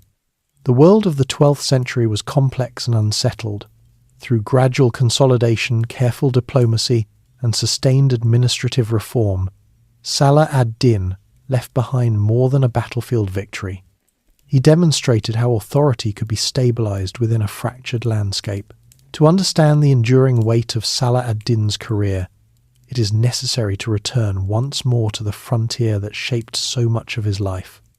The long border between the Muslim polities of Egypt and Syria and the Latin Christian states established after the First Crusade. That frontier was not a simple line on a map. It was a shifting zone of fortresses, market towns, agricultural estates, and negotiated truces. The Crusader Kingdom of Jerusalem, founded in 1099, had developed into a layered society by the mid-12th century. Latin nobles held castles and estates, yet they governed populations that included Eastern Christians, Muslims and Jews. Arabic and French could both be heard in markets. Trade agreements crossed religious boundaries. Despite ideological hostility, practical coexistence was routine in many areas. This environment shaped Salah ad-Din's strategic thinking. He did not face a monolithic enemy, but a collection of principalities often divided by internal disputes. The county of Tripoli, the Principality of Antioch, and the Kingdom of Jerusalem maintained separate leadership. Rivalries among them sometimes limited coordinated defence. Border warfare during the decades before Hattin often consisted of raids rather than decisive battles. Castles such as Kerak and Montreal in Ultra-Jourdain controlled caravan routes linking Syria and Egypt. Control of these fortifications meant influence over trade and pilgrimage traffic. Reynold of Chatillon's attacks on caravans were not isolated acts of violence. They represented attempts to disrupt economic arteries. Salah ad-Din's response to such provocations was shaped by calculation. He sought not immediate retaliation, but conditions that would justify broader mobilization.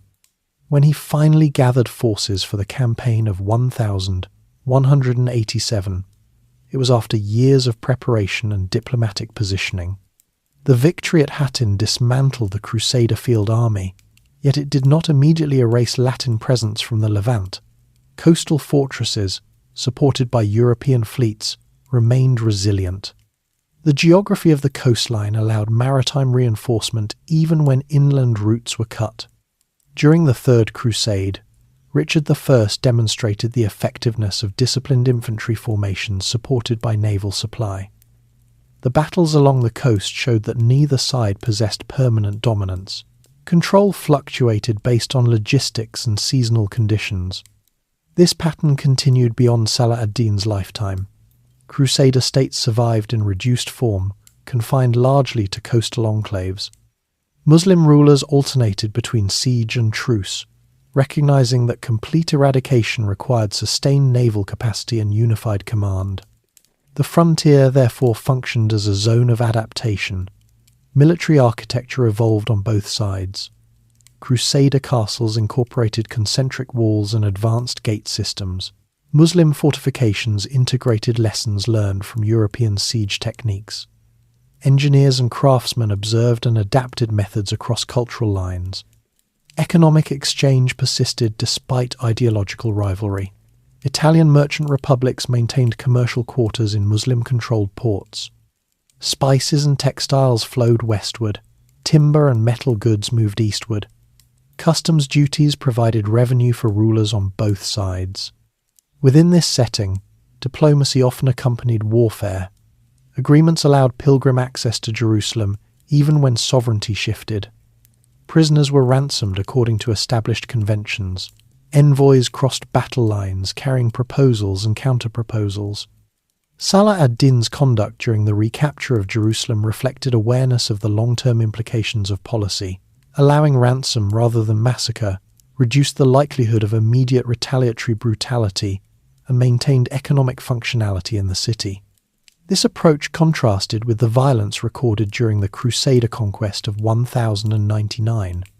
Though medieval warfare on all sides could be severe under different circumstances, the frontier also influenced intellectual exchange. Translations of scientific and philosophical works moved through contact zones in Spain and Sicily, as well as the Levant. While the Eastern Mediterranean was primarily a military frontier, it formed part of a broader pattern of cross-cultural interaction. For Muslim chroniclers, the Crusader presence was described as occupation of lands long integrated into Islamic governance. For European chroniclers, the same territories were viewed as sacred inheritance requiring defence. These competing narratives shaped public support for continued campaigns. Over time, fatigue affected both sides. Prolonged mobilization strained resources. Leadership changes in Europe redirected priorities. In the Islamic world, new threats such as the Mongols shifted attention eastward. By the late 13th century, Mamluk campaigns methodically dismantled the remaining Crusader enclaves. The fall of Acre in 1291 marked the effective end of Latin territorial power in the Levant. Coastal fortresses were either destroyed or repurposed. Trade continued, but political sovereignty shifted decisively. Looking back across this frontier history, Salah ad-Din's role appears as a pivotal phase rather than a final chapter.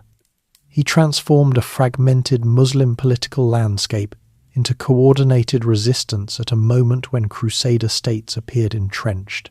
His campaigns altered the trajectory of the region, yet they did not immediately resolve its complexities. The caliphate framework within which he operated provided ideological cohesion. By aligning his rule with Abbasid legitimacy, he ensured that mobilization carried broader resonance beyond local ambition. This connection between symbolic authority and practical governance proved durable. In European memory, crusading narratives gradually shifted from immediate political concern to literary tradition. Romanticized accounts of encounters between Richard and Salah ad-Din circulated in later centuries. These stories sometimes emphasized mutual respect, reflecting how distance softened earlier hostilities. Within the Islamic tradition, chronicles emphasized restoration of Jerusalem and defense of pilgrimage routes. His campaigns were recorded not simply as military episodes but as fulfillment of communal obligation. The frontier itself eventually stabilized under Ottoman rule in the 16th century. When the Ottomans absorbed Egypt and Syria, they inherited fortifications, administrative systems, and patterns of trade shaped by earlier centuries. The caliphal title would eventually be claimed by Ottoman sultans, uniting symbolic and executive authority once more under a single dynasty. Thus, the world that produced Salah ad-Din did not vanish with his death. It evolved through adaptation. Political fragmentation yielded to successive waves of consolidation. The layered relationship between caliph and sultan persisted in different forms.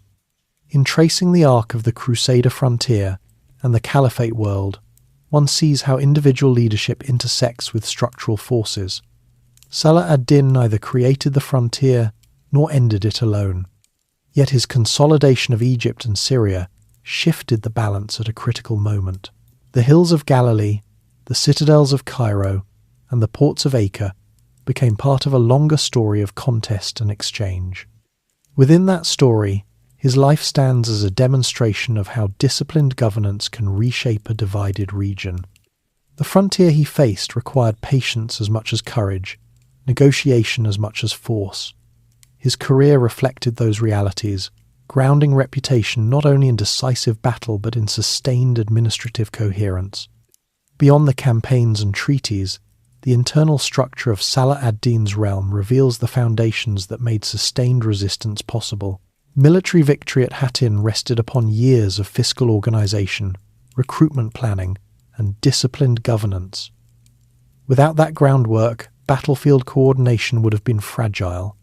The army he commanded was not a single ethnic force but a composite of Kurds, Turks, Arabs and other groups drawn from across Egypt and Syria. Cavalry units formed the core striking power. Light horse archers provided mobility, while infantry secured fortifications and supply lines. Recruitment relied on IQTA grants, land assignments given in exchange for military service. These grants provided revenue to commanders and ensured readiness without requiring constant direct salary payment from the central treasury. This system, inherited from earlier Seljuk practice and refined in Ayyubid administration, created a distributed yet accountable military structure. Landholders were obligated to provide troops when summoned. Oversight prevented hereditary entrenchment from undermining central authority. Salah ad-Din monitored appointments carefully, balancing family loyalty with merit. Financial administration required steady revenue collection. Egypt's agricultural taxation remained essential. Officials recorded harvest yields, assessed obligations, and transmitted surplus to state granaries. In Syria, urban taxes and customs duties supplemented income. Trade tariffs from Mediterranean ports contributed additional funds. Salah ad-Din did not pursue dramatic fiscal experimentation. Stability rather than innovation characterized his approach. Excessive taxation risked unrest. Insufficient collection weakened military readiness. Maintaining equilibrium required consistent oversight.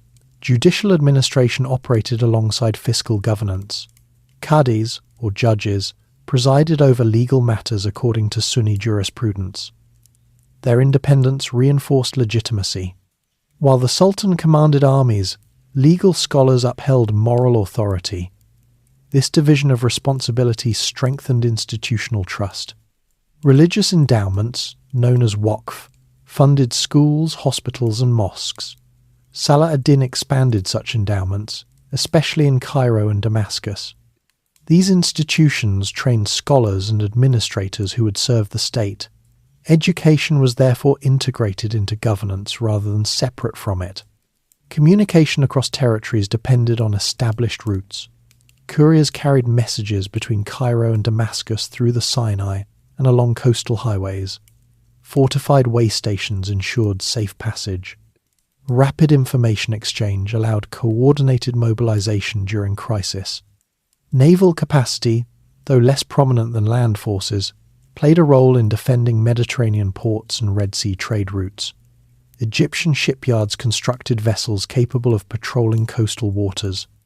Naval readiness limited crusader freedom of movement along the Nile Delta. The social fabric of the realm remained diverse. Christian communities in Syria continued religious practice under agreed conditions. Jewish populations returned to Jerusalem after 1187.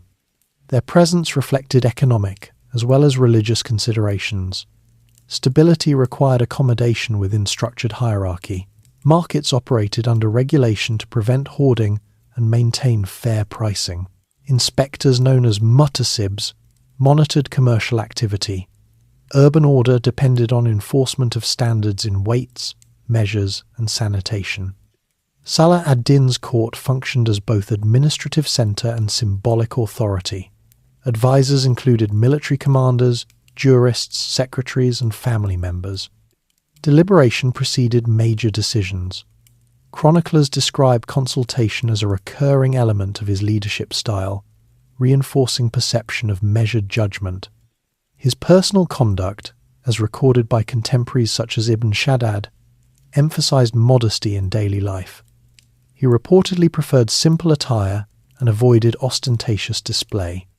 Whether entirely factual or partially shaped by admiration, these portrayals supported his reputation for disciplined restraint. During periods between campaigns, he devoted attention to reviewing provincial reports and ensuring that officials met obligations. Corruption threatened long-term stability. Oversight mitigated that risk. Administrative continuity during wartime distinguished his governance from more episodic military leaders.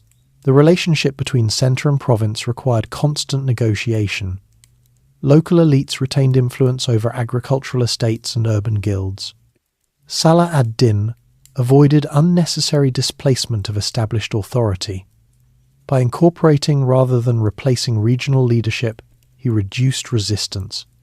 Military mobilization during the campaign of 1187 illustrated the effectiveness of these systems. When summons were issued, forces assembled from distant territories with relative cohesion. Supplies were staged in advance. Coordination across commanders reflected prior planning rather than improvisation. The same infrastructure supported defence during the Third Crusade. Even after the setback at Acre and the engagement at Arsuf, the core administrative framework remained intact. Loss of a city did not dismantle the revenue system supporting the army. In analysing the caliphate world of the 12th century, one observes that legitimacy derived from layered authority rather than centralised absolutism. The caliph symbolised continuity with early Islamic governance. The Sultan exercised executive command. Judges interpreted law. Military officers held conditional land grants. Merchants sustained trade networks. Each layer reinforced the others. Salah ad-Din operated within this matrix rather than attempting to restructure it entirely. His contribution lay in aligning these elements toward unified purpose at a moment when fragmentation threatened coherence. The durability of his model becomes clearer when considering subsequent transitions. After his death, despite internal rivalry, administrative systems persisted. Even when the Mamluks replaced the Ayyubids in Egypt, they inherited intact fiscal and judicial frameworks. Such continuity suggests that his reign was not an isolated episode, but part of a larger institutional evolution. The caliphate, as spiritual symbol, endured through adaptation. The Sultanate as executive authority matured into a recognized office across regions. When later historians assessed his life, they often emphasized military triumph, yet the sustained functionality of governance under his leadership provided the foundation for those triumphs. Without reliable revenue and coordinated command, battlefield success would have been temporary. The 12th century Eastern Mediterranean required leaders capable of integrating military, fiscal, and religious authority. Salah ad-Din's life demonstrates how these components interacted. His early service under Nur ad-Din exposed him to disciplined administration. His tenure in Egypt demanded fiscal stabilization. His consolidation of Syria required diplomatic accommodation. By the time he faced the Crusader coalition at Hattin and later Richard I, he commanded not merely an army, but an organized state apparatus. As centuries advanced and new dynasties arose, the principle that executive authority could coexist with symbolic caliphal legitimacy remained influential. The Ottoman adoption of both sultanic and caliphal titles in later centuries represents one culmination of that pattern. In reflecting on this institutional architecture, the figure of Salah ad-Din appears less as solitary hero and more as integrator of existing structures at a decisive moment. He did not dismantle the caliphate. He reinforced its symbolic role while strengthening the Sultanate's operational capacity. If one steps back from the chronicles and looks instead at the rhythm of daily life within Salah ad-Din's realm, another layer of his era becomes visible. Wars and treaties shaped borders, but most people experienced his rule through taxation schedules, market regulations, judicial rulings, and the quiet assurance that caravans could travel with relative safety. In Egypt, the Nile remained the measure of prosperity. Each year, officials recorded the height of the flood. A strong inundation meant abundant harvest. A weak one required careful management of reserves. The fiscal system that Salah ad-Din preserved depended on accurate assessment of agricultural yield. Village headmen coordinated with state representatives to ensure that obligations were met without excessive strain. Stability in this system underwrote the army's existence. Cairo itself expanded gradually during the Ayyubid period. The old Fatimid palaces were repurposed. The citadel overlooking the city became the administrative heart, housing garrisons and officials. Construction projects provided employment and reinforced visible authority. Markets thrived in districts connected to Mediterranean trade and Red Sea routes. In Damascus, orchards and irrigation channels supported a dense urban population. Artisans produced textiles, metalwork, and ceramics. Scholars gathered in newly endowed madrasas. Friday sermons reflected Sunni orthodoxy, affirming alignment with Baghdad's caliphal tradition. For many residents, the shift from previous rulers to Ayyubid governance manifested not in dramatic upheaval, but in gradual institutional continuity. Jerusalem, after 1187, required careful integration. Salah ad-Din confirmed Christian custodianship of certain churches while re-establishing Muslim religious administration at key sites. Jewish families returned, contributing to commercial life. The city's multi-religious character resumed under structured hierarchy. Pilgrims from different traditions entered under regulated conditions. Such arrangements were not expressions of modern pluralism, but pragmatic governance within medieval norms. Protection was extended in exchange for acknowledgement of Muslim political supremacy and payment of required taxes. The objective was order rather than assimilation. Military readiness remained constant. Garrisons rotated between cities and frontier castles. Officers reported to regional commanders, who in turn communicated with the central administration. When no large campaign was underway, training and maintenance filled the schedule. Horses required care, weapons required upkeep, preparedness depended on routine. The Iqtar system continued distributing land revenues to officers in return for service. This arrangement linked agricultural productivity directly to military capacity. Over time, oversight mechanisms developed to prevent permanent entrenchment of local magnates. Central review of assignments preserved the Sultan's leverage. Religious life intertwined with governance. Judges interpreted law in civil disputes. Scholars debated jurisprudential nuances. Public endowments funded hospitals that provided treatment without charge. Charitable distribution during periods of scarcity reinforced legitimacy.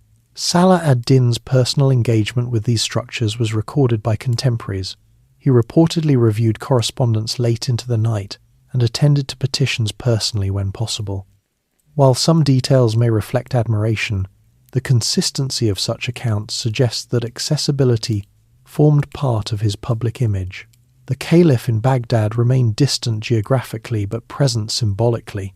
Coins minted in Egypt and Syria bore the caliph's name alongside that of the sultan. This pairing communicated layered authority to merchants and subjects alike. Political power operated locally. Spiritual continuity extended beyond regional borders. Diplomatic relations extended beyond Crusader states. Contacts with rulers in Anatolia, Mesopotamia, and North Africa reflected shared interests and occasional rivalry. Marriage alliances reinforced political ties within the Ayyubid family network. The broader Mediterranean climate influenced strategy. Seasonal winds determined naval movement. Summer heat shaped campaign timing. Agricultural cycles constrained mobilization. Governance required awareness of environmental realities as much as military ambition. When the Third Crusade ended in negotiated truce, daily life resumed in territories long accustomed to tension. Trade caravans returned to accustomed routes. Pilgrims resumed travel under agreed protections. Fortifications remained staffed but quiet. Salah ad-Din's final months, spent in Damascus, illustrate the transition from constant campaign to administrative focus. Illness limited his activity, yet reports indicate continued concern for public matters. Upon his death in 1193, chroniclers noted modest personal wealth, suggesting that resources had been directed towards state and charity rather than accumulation. His burial in Damascus marked the close of a career defined by integration rather than spectacle. The tomb, simple compared to monumental mausoleums of other rulers, reflected both personal disposition and contemporary norms. After his passing, divisions among heirs altered political cohesion but did not erase institutional foundations. Courts continued operating. Tax collection proceeded. Markets remained open. The structure he had strengthened proved resilient enough to endure transition. In the centuries that followed, travellers described cities shaped by Ayyubid and Mamluk governance. Scholars referenced legal precedents established during his time. Administrators inherited patterns of record-keeping and land assignment refined in his era. The caliphate world remained complex, subject to new invasions and shifting alliances.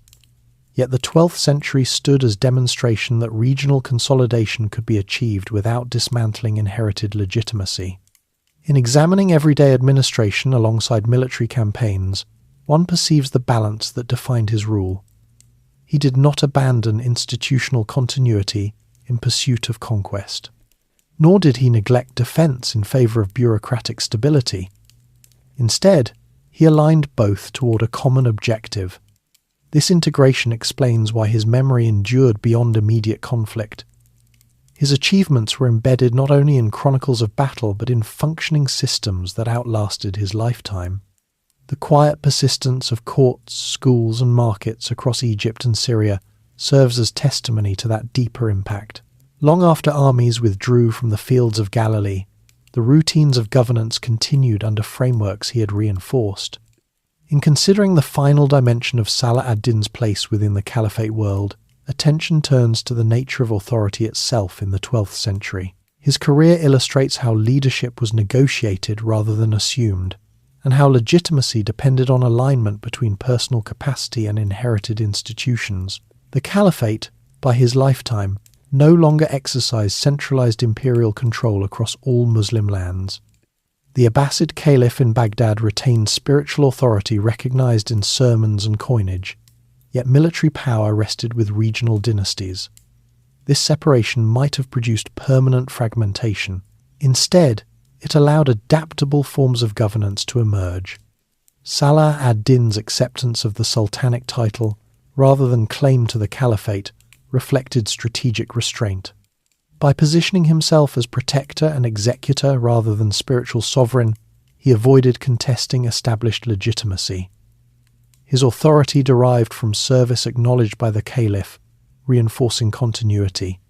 This layered structure also facilitated diplomatic flexibility. When negotiating with Crusader rulers, he spoke as sovereign commander. When communicating with Baghdad, he emphasized loyalty. The dual posture preserved stability across audiences. The unification of Egypt and Syria did not erase regional diversity. Each province retained administrative habits shaped by earlier rulers. Salah ad-Din's achievement lay in coordinating these provinces without dismantling local expertise. That balance between central direction and regional autonomy proved durable. His governance demonstrated that effective rule required integration of military readiness with economic sustainability. Campaigns were financed through predictable taxation rather than sudden levies.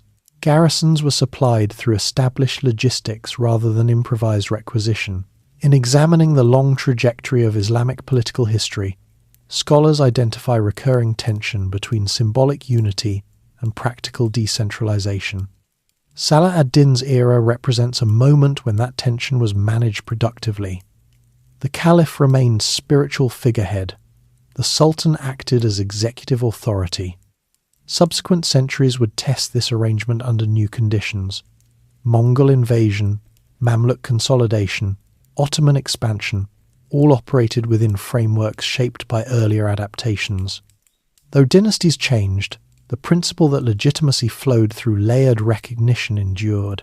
Salah ad-Din's Kurdish heritage and service within predominantly Turkish-led military structures reflect another characteristic of his era: mobility within elite ranks.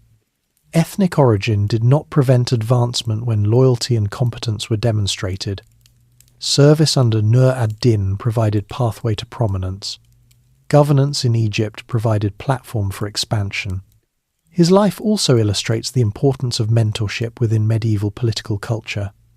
Without Nur ad-Din's patronage, his rise might have been delayed or diverted. Yet when opportunity emerged after his patron's death, he navigated transition without dismantling the broader vision of unity. In Jerusalem, his policies combined symbolic restoration with administrative order. Religious sites were respected according to negotiated arrangements. Urban continuity prevented economic collapse. These decisions influenced how his rule was remembered beyond immediate military outcome. The Third Crusade revealed limits of decisive victory. Even after Hattin, European monarchs could mobilize substantial force.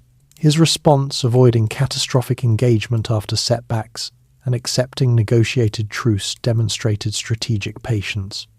In final years, attention shifted from expansion to consolidation.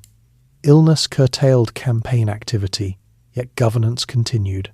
His modest personal estate at death reinforced perception that resources had been directed toward public rather than private accumulation.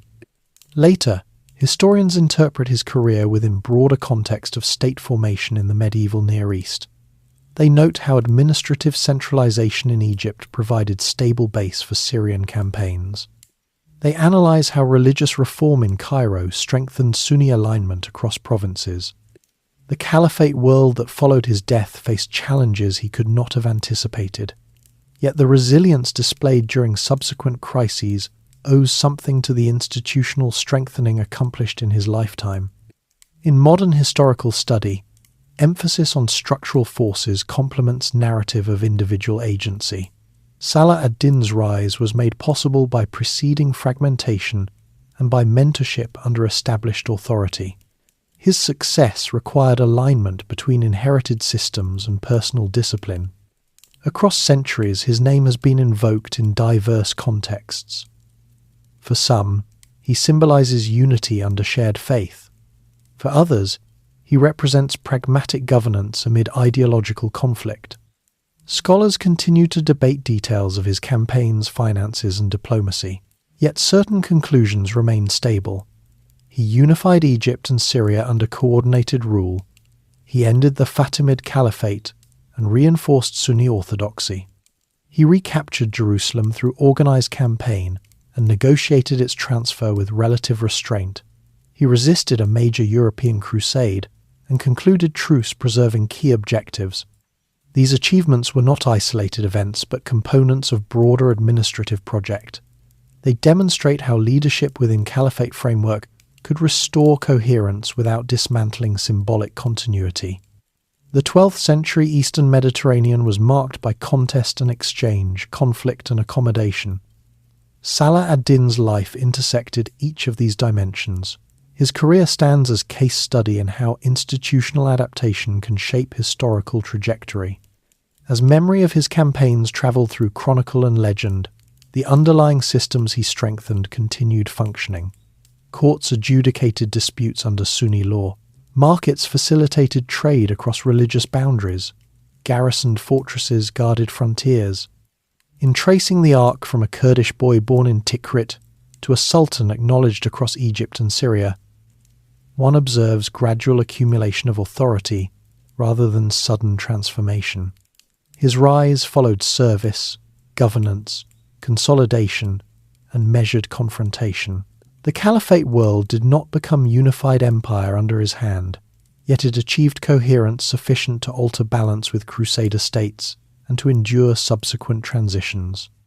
Within the broader history of the Middle East, his lifetime marks a moment when fragmentation yielded to structured coordination.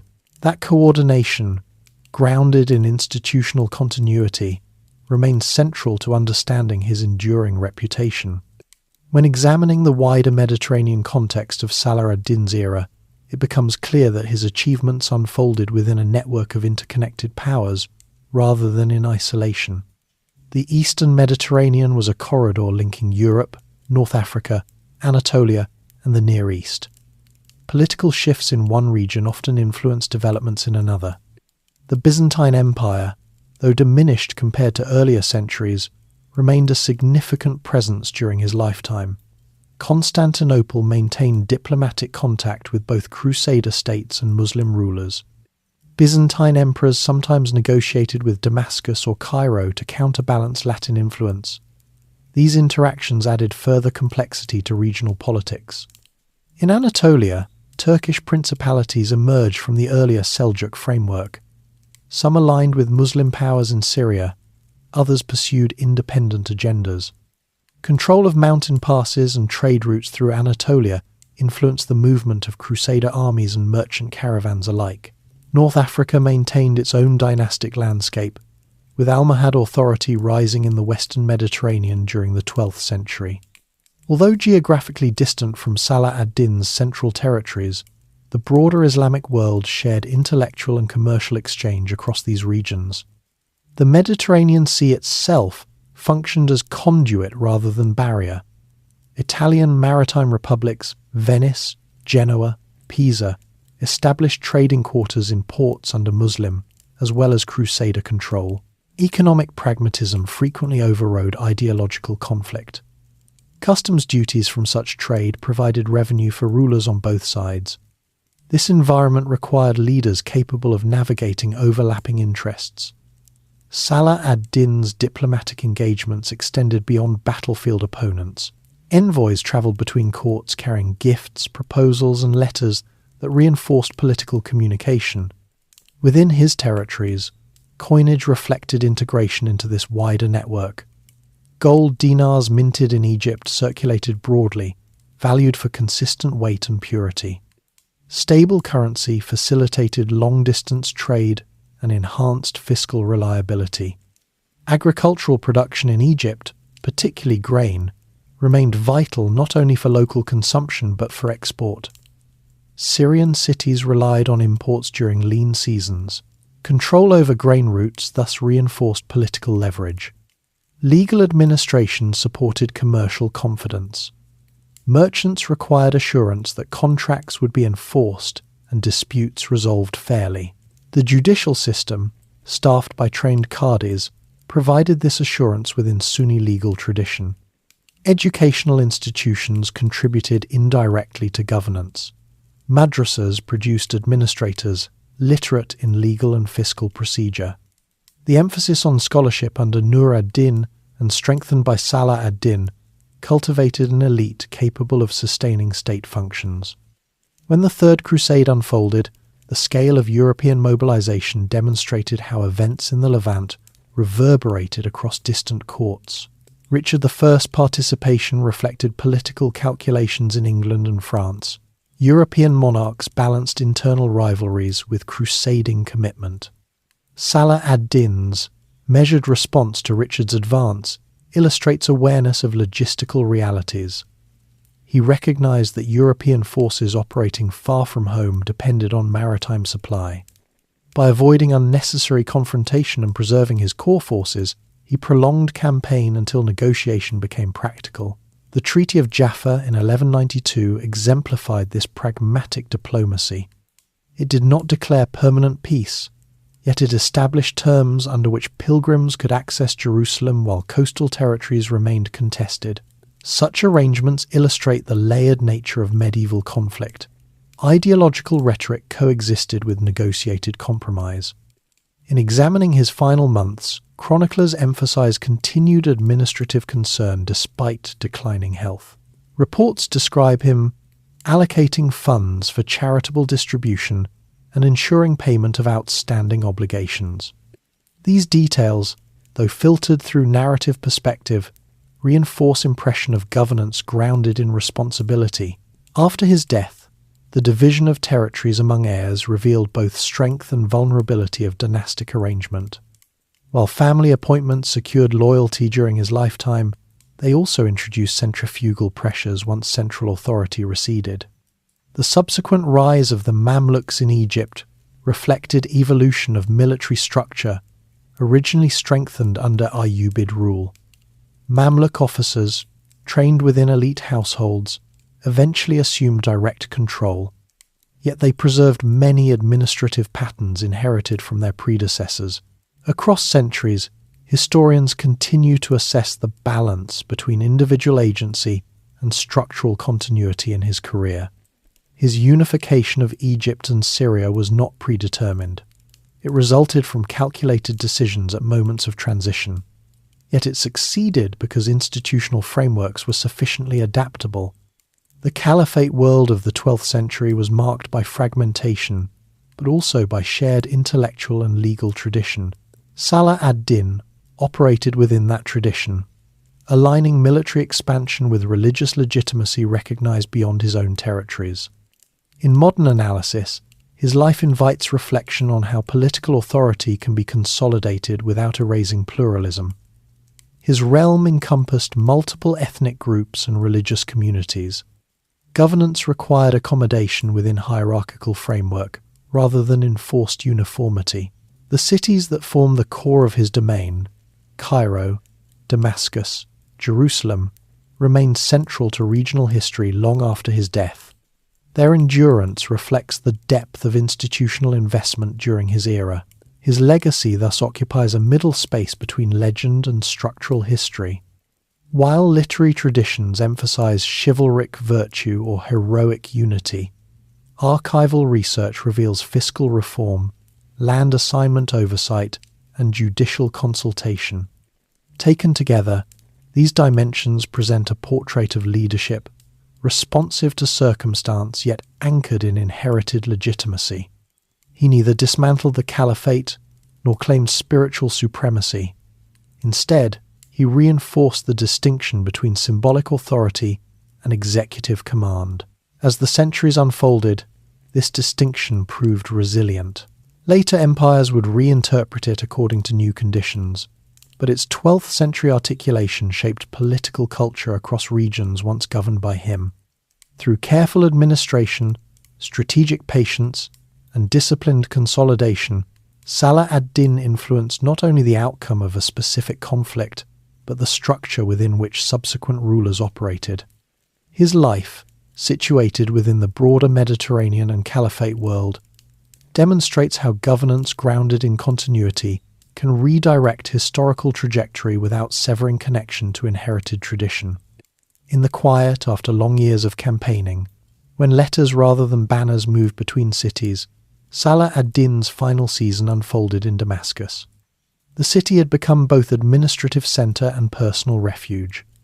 Its orchards and courtyards stood in contrast to the arid fields where armies had gathered. Yet even in these surroundings, governance did not pause. Reports continued to arrive from Egypt regarding Nile levels and revenue assessments. Provincial officials submitted updates on fortifications and troop rotations. Diplomatic correspondence with neighbouring rulers required response. Illness limited his physical presence, but not the machinery of administration he had helped to refine. Chroniclers record that during these final weeks he suffered from fever. Physicians attended him according to medical knowledge of the time, drawing upon established traditions of Galenic and Islamic medicine. Remedies focused on balancing humours and easing symptoms. There is no indication of sudden catastrophe, rather, a gradual decline typical of infectious illness. Visitors were received in limited number. Scholars and officers came to offer respect. The atmosphere was described as orderly rather than chaotic. No immediate succession crisis erupted at his bedside. Arrangements for territorial distribution had already been discussed among family members. When he died in March 1193, at approximately 55 years of age, the reaction in Damascus was solemn. Funeral rites followed established custom. His burial took place near the Umayyad Mosque, a site deeply associated with the city's long Islamic history. Accounts describing his personal estate note, modest remaining funds. Whether entirely precise or somewhat stylized, such reports reinforced narrative of ruler who had prioritized state expenditure and charitable distribution over personal accumulation. The symbolism of limited wealth at death resonated strongly in later memory. Following his burial, the division of territories proceeded. Al-Afdal retained Damascus, Al-Aziz governed Egypt, Az-Zahir held Aleppo. Other relatives managed additional provinces. Although rivalry emerged in subsequent years, the transition itself did not immediately unravel the structure of governance. The institutions of taxation, judicial administration, and military organization continued functioning under Ayyubid rule. Coins were minted bearing the names of new sultans alongside the Abbasid caliph.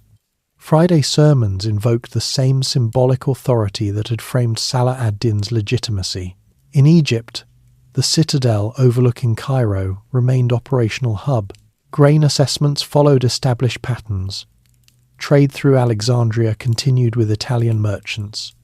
Syrian cities maintained commercial and scholarly life without abrupt disruption. The Crusader states observed developments carefully.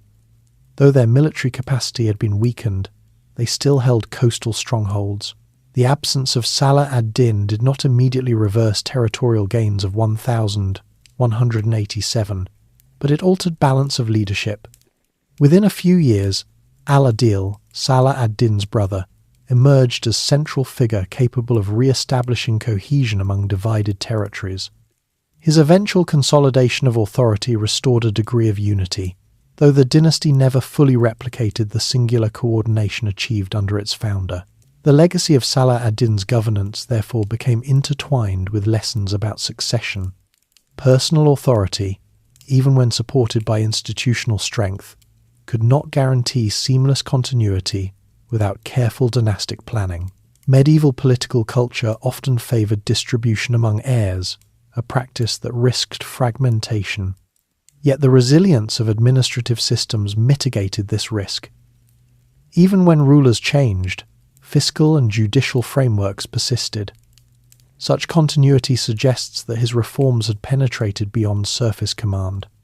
Over the decades following his death, chroniclers continued to compile accounts of his life. They emphasized moments of measured conduct, the treatment of captives, the negotiated surrender of Jerusalem, the consultation of scholars. These episodes shaped ethical evaluation of rulership in later literature. European narratives also preserved memory of his encounter with Richard I. Medieval romances sometimes depicted exchanges of courtesy or chivalric respect, reflecting fascination with adversary who combined strength and restraint. In the Islamic world, political thinkers referenced his consolidation of Egypt and Syria as example of necessary unity under external threat. His life became touchstone for discussions of jihad understood not solely as battle, but as organized defense guided by law. Centuries later, as new empires rose and fell, his tomb in Damascus remained a quiet reminder of that earlier consolidation. Travelers visiting the city recorded impressions of the site, noting its simplicity compared to monumental mausoleums of other rulers. Modern scholarship continues to reassess primary sources, comparing chronicles written by contemporaries with archaeological evidence and fiscal documents. This ongoing research refines understanding of his policies and corrects exaggerations where necessary.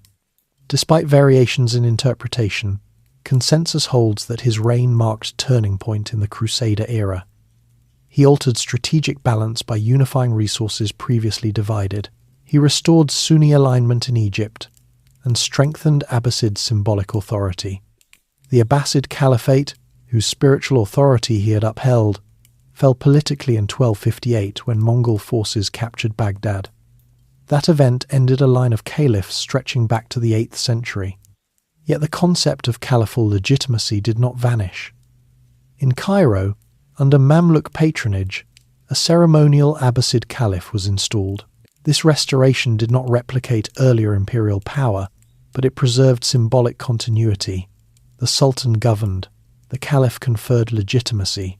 This arrangement echoed the structure within which Salah ad-Din had operated. His acceptance of sultanic authority under Abbasid recognition had helped solidify the distinction between executive command and spiritual leadership. That distinction proved adaptable in the face of catastrophic upheaval. The Mamluks, who rose to power in Egypt in 1250, inherited administrative systems shaped during Ayyubid rule. They maintained fiscal oversight of the Nile Valley, preserved judicial institutions, and fortified cities across Syria. When Mongol armies advanced westward, the Mamluks defeated them at the Battle of Ain Jalut in 1260, securing Syria and Egypt from further incursion. The institutional continuity that allowed such mobilization drew upon patterns established in earlier decades. By the late 13th century, the remaining Crusader enclaves fell to Mamluk campaigns. Acre's capture in 1291 ended Latin territorial power in the Levant. Nearly 200 years after the First Crusade, the frontier that had defined Salah ad-Din's era shifted decisively. Yet the memory of his consolidation endured beyond the disappearance of Crusader states. Ottoman historians in later centuries incorporated his career into broader narrative of defending sacred geography. When the Ottoman sultans formally adopted the title of caliph in the 16th century, they unified executive and symbolic authority under one dynasty, but they did so within a conceptual framework shaped by earlier separation. In modern times, his life has been interpreted through additional lenses. 19th century reformers confronting European expansion looked to earlier periods of unity for inspiration. His coordination of Egypt and Syria became reference point in discussions of regional solidarity. 20th century political discourse in the Middle East often invoked his name when addressing questions of leadership and collective identity. Academic study continues to refine understanding of his governance. Researchers examine surviving documents, coins, and architectural remains to reconstruct fiscal policy and administrative structure. Such analysis situates his achievements within broader currents of medieval state formation. Jerusalem, the city most closely associated with his legacy, has experienced repeated changes of control across centuries. Yet the 1187 transition remains significant in historical memory. His decision to negotiate surrender rather than permit massacre influenced how later generations assessed his character. The caliphate world of his lifetime was neither static nor uniformly centralized. It contained multiple centers of authority: Baghdad, Cairo, Damascus, linked by shared legal and theological tradition. His career demonstrates how coordination among these centers could be strengthened without dissolving their distinct roles. He did not seek to restore an early Islamic empire under single caliph. Instead, he reinforced the viability of sultanic rule operating within caliphal framework. That model would influence political thought long after the specific circumstances of the Crusades had faded. The durability of cities within his former domain offers tangible evidence of administrative stability. Cairo continued as major metropolis under successive dynasties. Damascus retained scholarly prominence. Trade routes adapted to shifting global currents but remained active for centuries. In literature, his portrayal evolved from contemporary chronicle to romantic legend. Medieval European writers sometimes depicted him as honorable adversary. Islamic historians emphasized justice and piety. Modern narratives attempt to balance admiration with contextual realism. Across these interpretations, certain constants remain: his disciplined consolidation of fragmented territories, his restoration of Sunni alignment in Egypt, his strategic patience in confronting powerful external forces, and his measured approach to governance. His life, when traced from birth in Tikrit to burial in Damascus, illustrates how leadership within layered institutional world can redirect political trajectory. Opportunity arose from fragmentation. Success depended on coordination. The caliphate world did not become permanently unified, nor did conflict cease. Yet during his lifetime, coherence replaced division sufficiently to alter balance in the eastern Mediterranean. As evening settles over the cities he once governed, the visible structures of that era remain part of their skyline. Beneath those stones lies record of administration and adaptation. His legacy rests not only in captured cities but in systems that endured beyond individual command. In considering the arc of his career, one finds no sudden transformation, no abrupt break with inherited tradition. Instead, there is gradual alignment of military strength, fiscal discipline, and symbolic legitimacy. That alignment allowed a Kurdish officer's son to become Sultan of Egypt and Syria, to recapture Jerusalem, and to navigate confrontation with European monarchs without dissolving institutional continuity. The caliphate world of the 12th century was defined by fragmentation and possibility. Within that world, Salah ad-Din shaped a period of coordinated authority whose effects resonated long after his death. Now the pace of our journey can slow. The campaigns are finished. The letters have been sealed. The courtyards of Damascus grow quiet in the evening air. Imagine the soft murmur of distant water channels in the gardens, the steady rhythm of a city settling into night. The citadel walls stand still against the darkening sky. Markets close their shutters. Lanterns dim. History does not rush. It moves through patient structures and careful hands.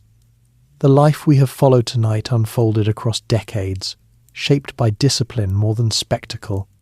You can let the details settle now. The Nile's flood, the walls of Jerusalem, the corridors of Damascus, each part of a world once divided and then briefly aligned. There is nothing left to resolve. The story has reached its natural rest. So let your thoughts grow quiet. Let the images fade into distance. And as the hum of the evening continues around you, allow yourself to drift.